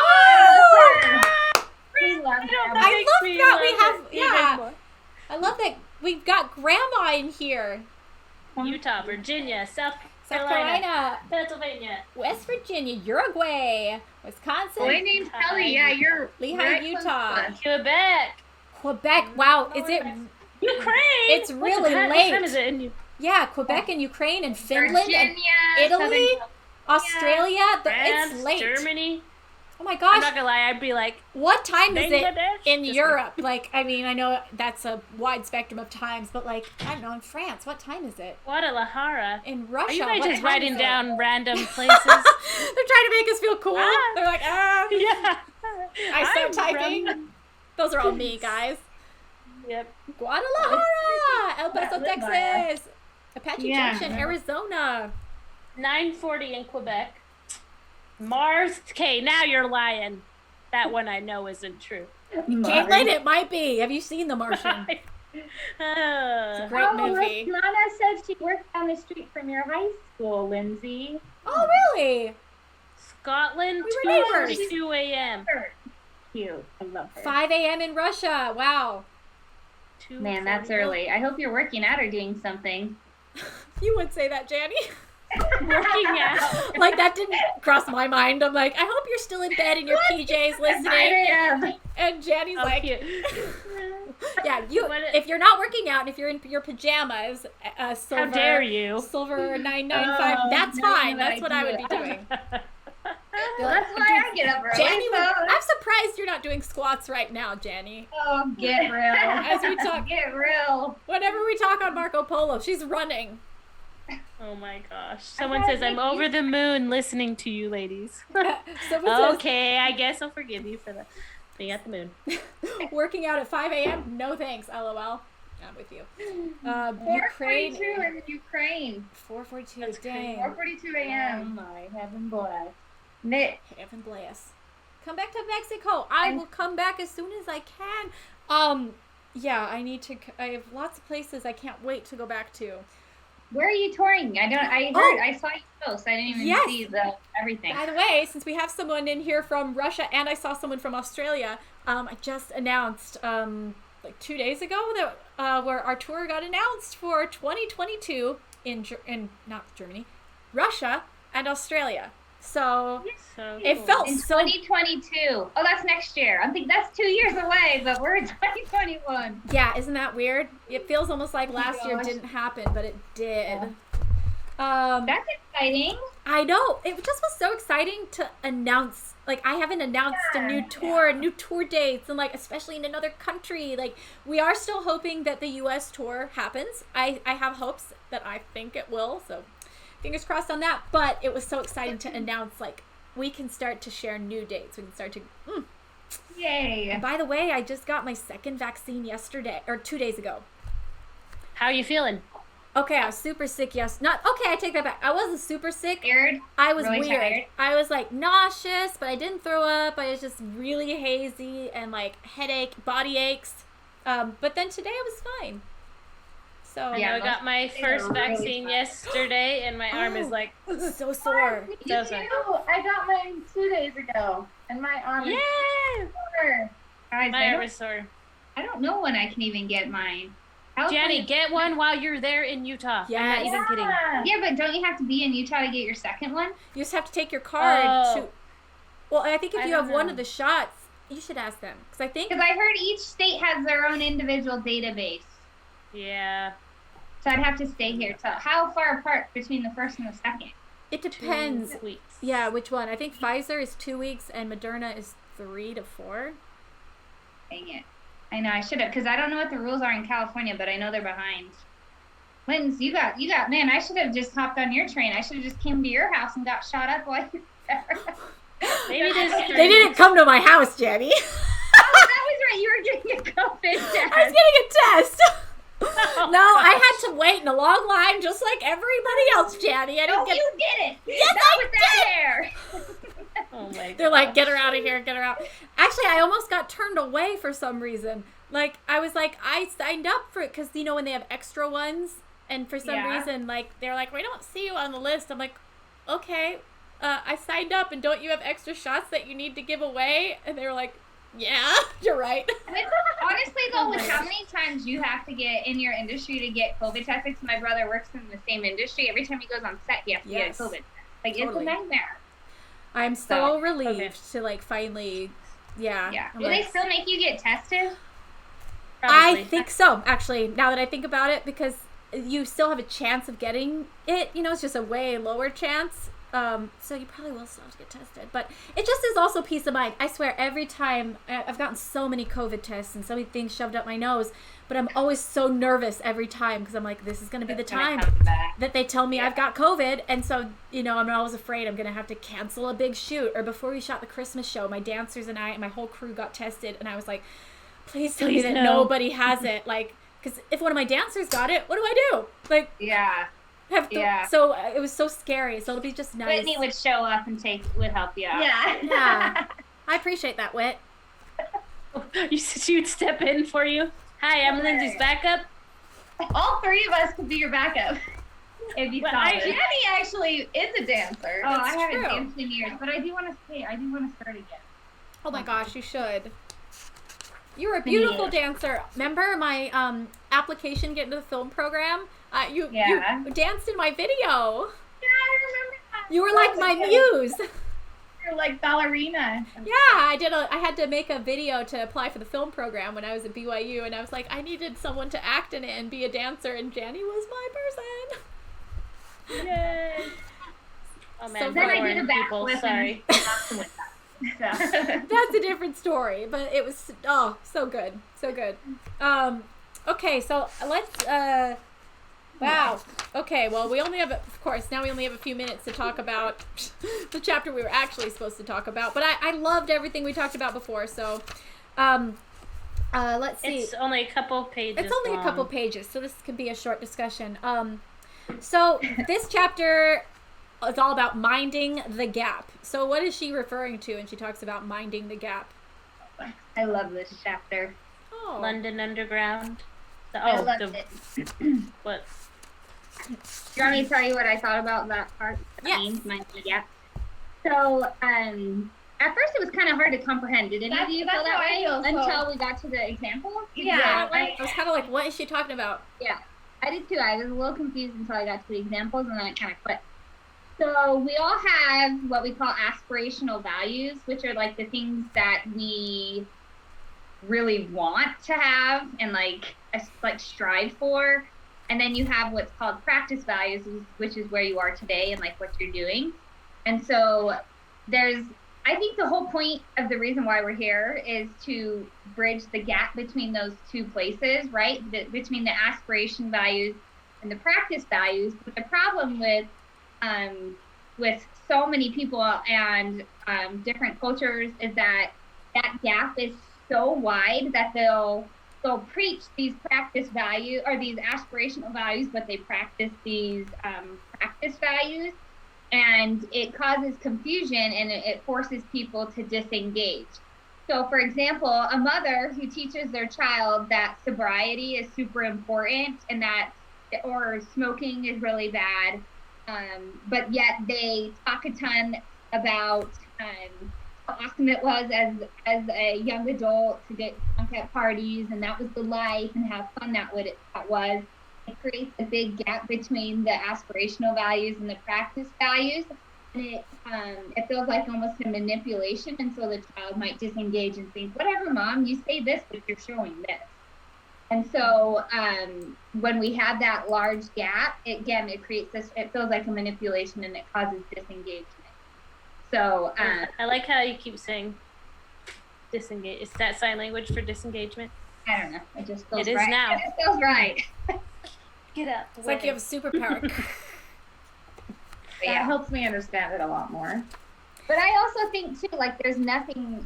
The thing that struck me the most in this chapter is that it is okay to have aspirational values that we're striving to get to. So that. Yeah, like perfect. Yeah, we're not perfect, and that's where that, in my mind, that gap, I looked at that as a place to hold grace. That we have to have grace for ourselves and for others as we strive to decrease that gap to become the best version of ourselves. Yes. I think that's so important because I think it's easy to, you don't want to get to a place where you're like, oh, I'm not trying to become a better person, but in this particular chapter, I think what she's talking about is when people have such totally far apart aspirational values, and she brings up like politics, like they'll be preaching this but practicing this, and it causes people to disengage from it, and it feels horrible.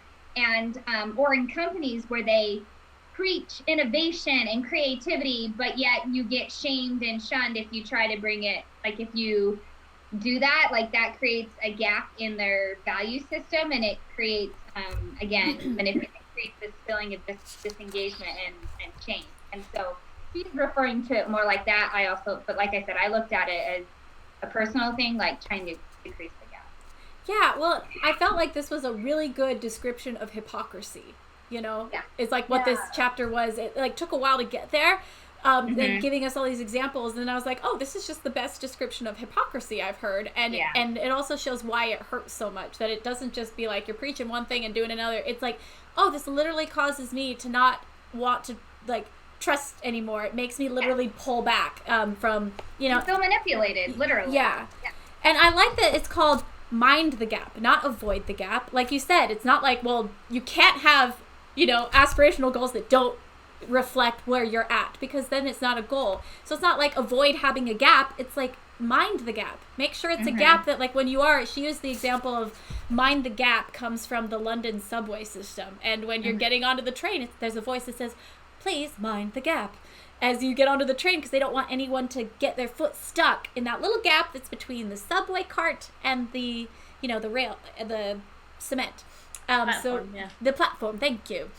So, you know, it's like, we have to make sure that whatever gap we're trying to mind is small enough that we can step over it. Like, we can't expect to jump. And I liked that, I like this quote that was on the very first page. Let's see, it's page 172. At the very bottom, it says, we don't have to be perfect, just engaged and committed to aligning values with actions. And I think that's the best way to put it. It's not, do your actions match everything you believe in right now, but like, do your values align with, you know, your actions? Like, are you working towards that? And I remember when I was like a teenager, one of my young women leaders from church, she always talked about that it's so much more important, like, you know, in you're striving for greatness, it's much more important to think about what direction you're facing rather than focusing on where you're at.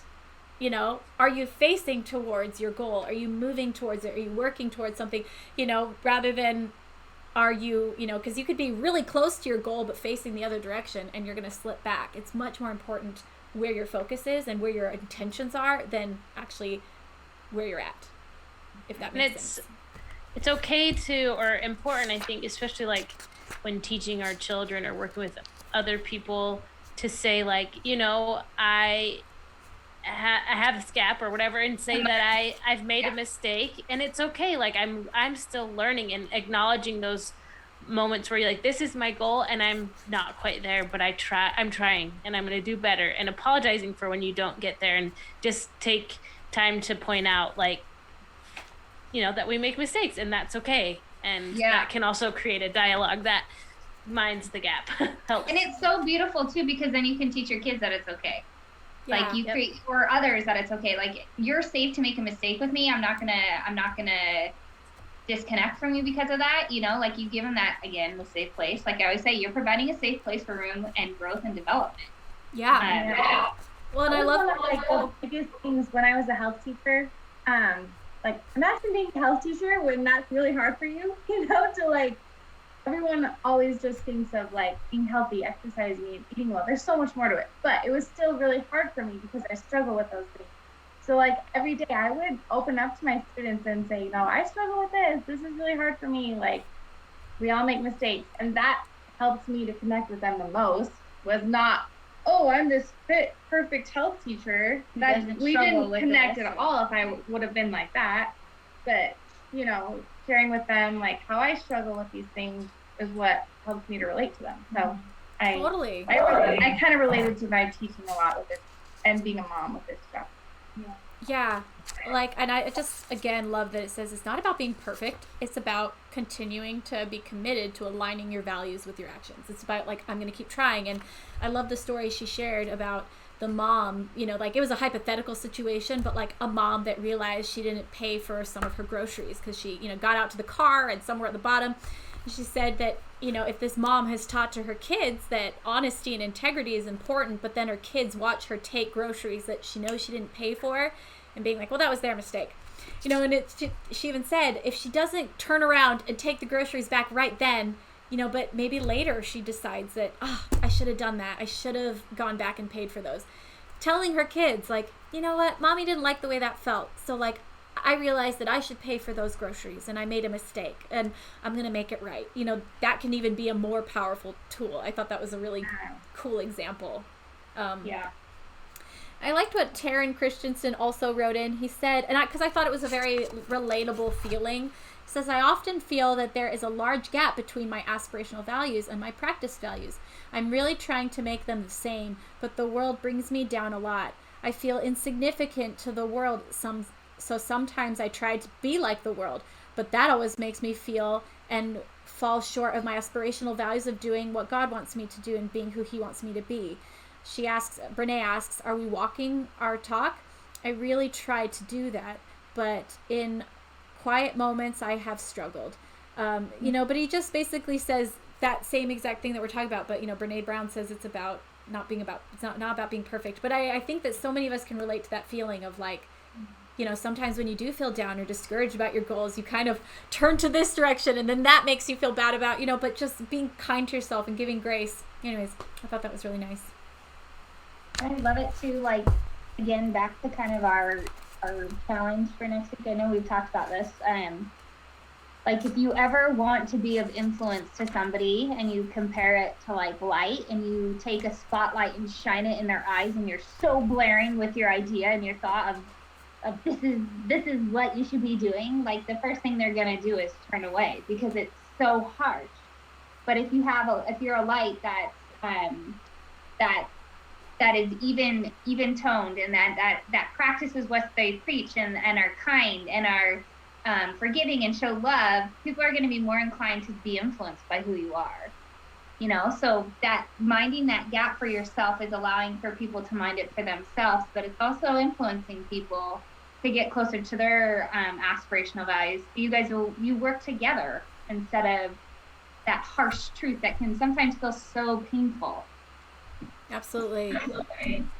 Well, I love everything we talked about today. I was like, there's no way we're going to go 2 hours today, but sure enough, we wouldn't stop talking.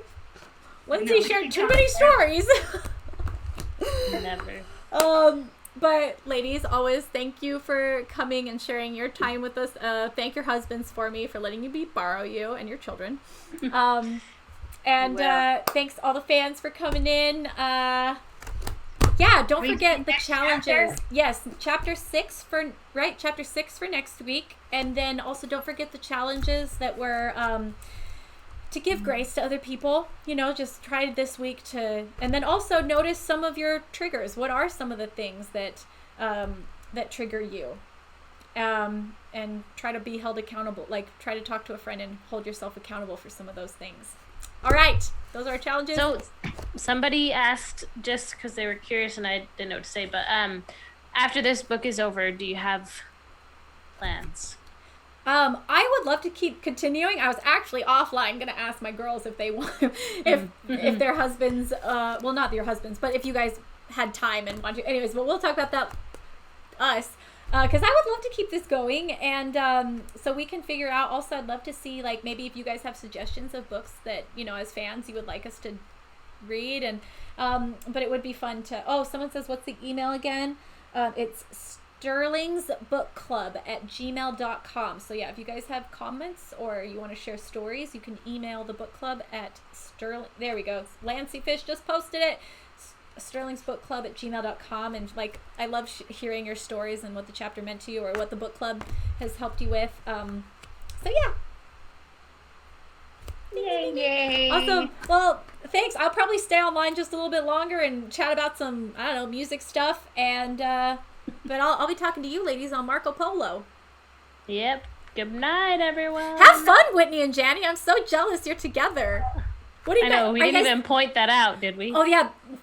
We talked about it before we went live, and then we forgot. And then we didn't actually go live, and we talked about some other things.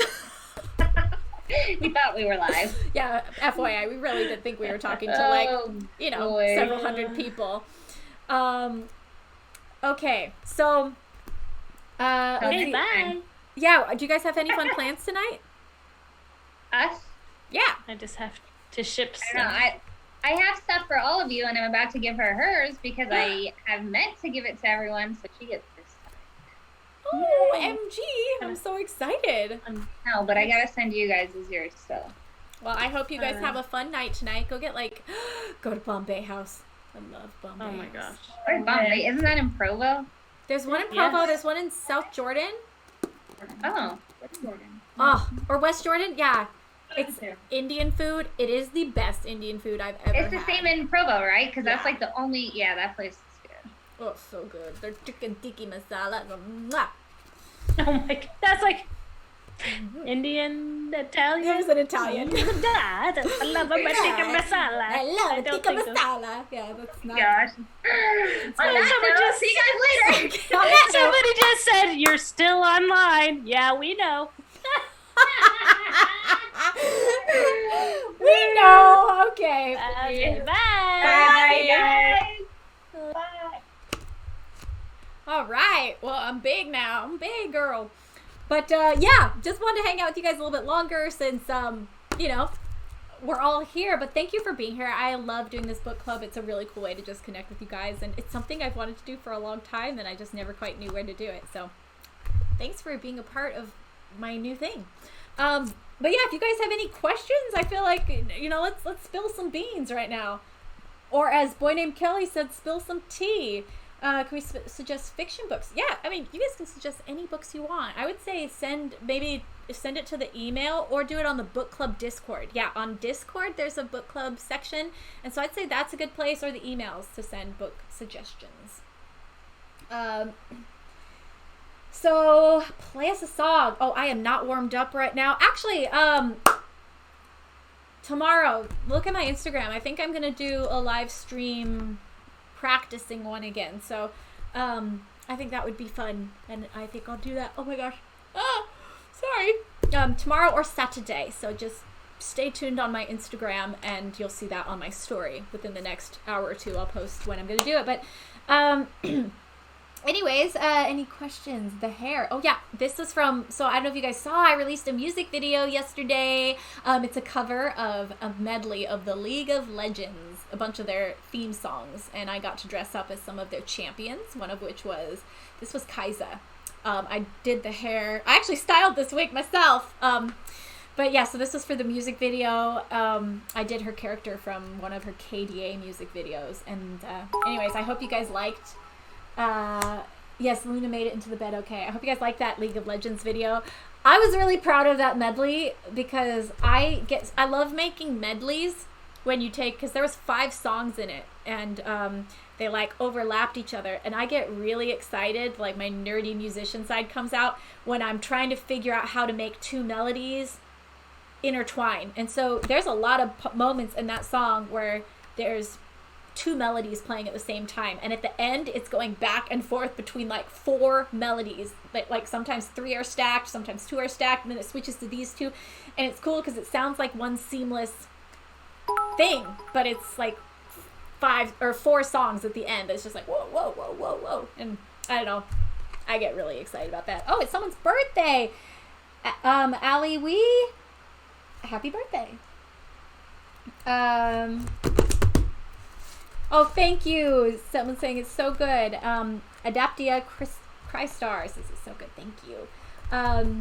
Oh, someone said, Odicon123 says, yeah, I noticed that, and that was so awesome. Glad you noticed, because I was like, I wonder if anyone will notice how all these songs overlap.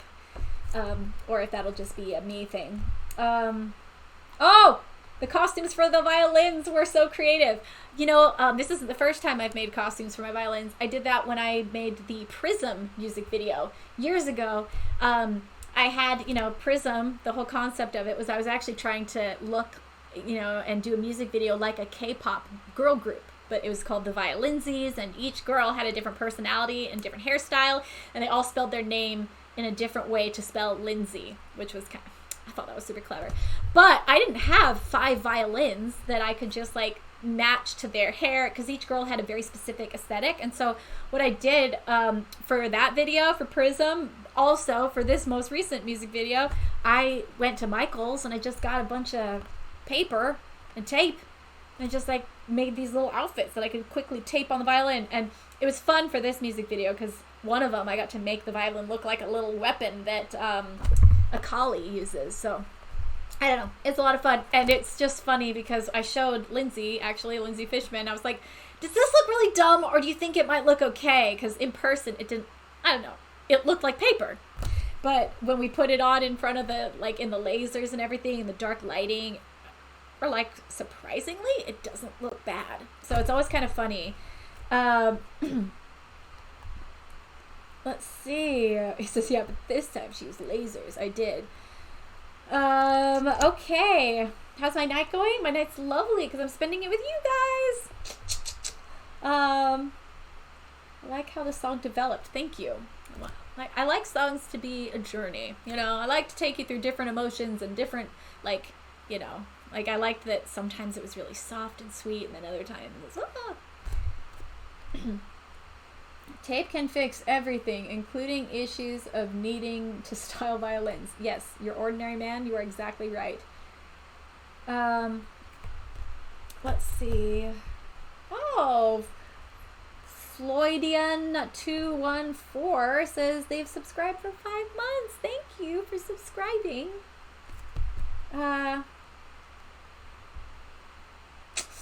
Okay.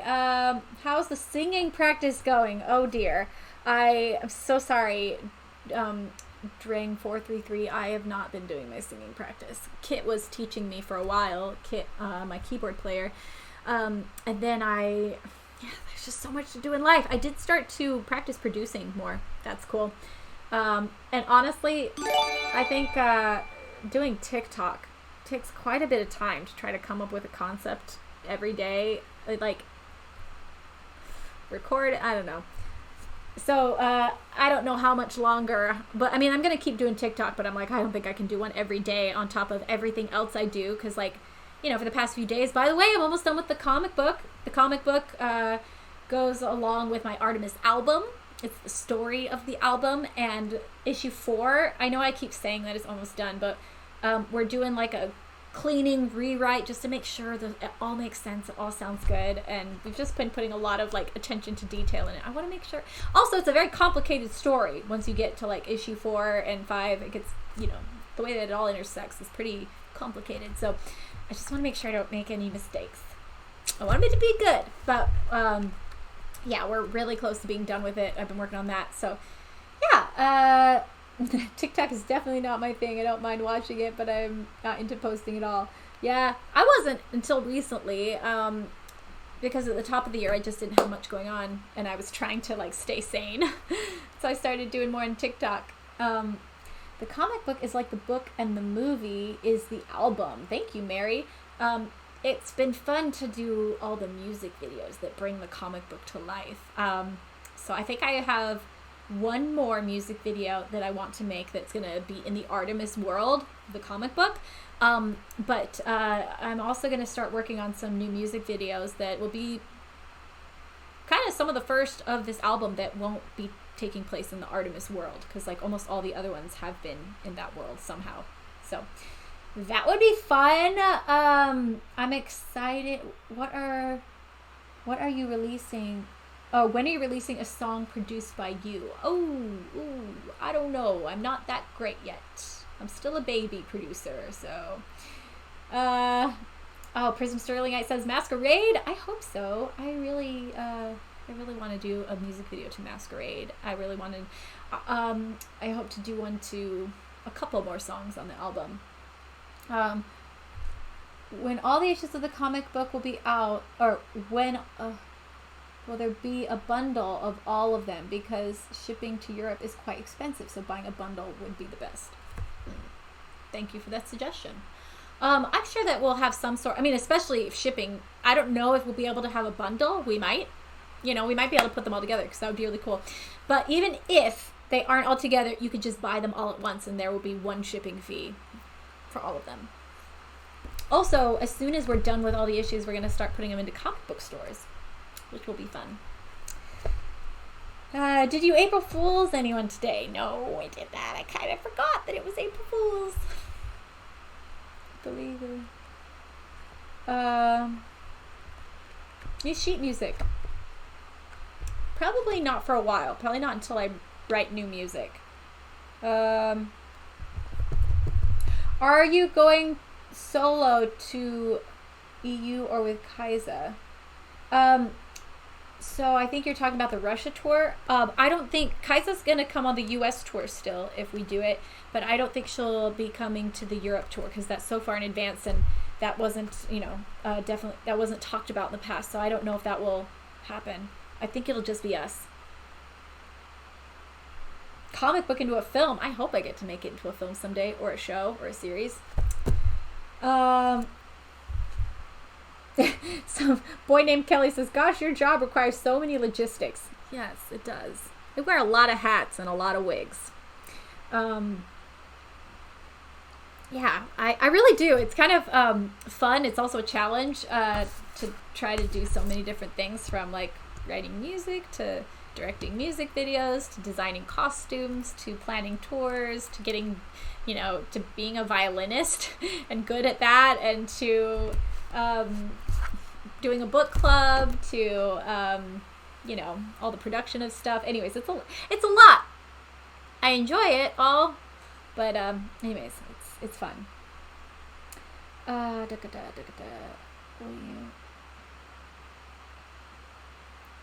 Yes, someone's Prism Sterling is asking about the makeup palette. I have been working on a makeup palette. It just keeps getting delayed. Like, that's another thing I've been working on.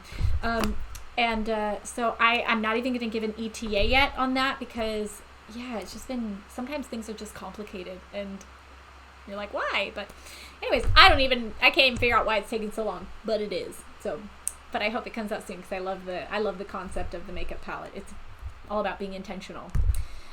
But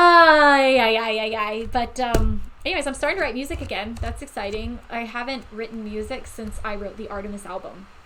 Personally, I like to take a break because when you write an album, it's months and months and months of writing music, like every day, and trying to find the right songs and trying to find your voice, and perfecting your song and then changing it, and then so it's just so much work of writing. And so I like to usually take a long break after I've written an album, and I wait till I'm ready to write again. I wait till I have something to say. And so I feel like finally my burnout from Artemis has died down, and I was like, oh, I'm ready to write. So for the last 2 weeks, I've started to take on a few writing sessions. I haven't written anything I love yet. It always takes a while to find my sound again, especially because I don't know what I want this sound to be. I don't have a concept. I have a couple ideas, but right now it's basically, I like to describe it as throwing paint at the wall and just seeing what sticks, or being blindfolded and throwing a dart at a dartboard, and then you're like, is that good? Did I make it? Nope. Okay, throw it again. Because it is just a lot of trial and error to create a sound and to create a style. And I think I want this next project, whatever it is, to be very different from my last ones. I feel like they all had their own sound and feel to each of my albums, but yet they were all very much in the same world. And so I'm like, I'd really like this one to sound very different, just be something super something new. So I don't know. Do I have a production teacher? No, I just am kind of teaching myself. I had one lesson with a guy, and I just didn't find it super helpful. So I was like, I feel like I'll learn more just by roaming around this thing by myself. I also have a couple great producers that have been very kind, and I can call them if I have questions. Mako is one of those people. If I'm really struggling, and I can call and ask him for advice, or I have a couple guys that have just been really great and very open to helping me and teaching me when I have questions. Juilliard? Me? No.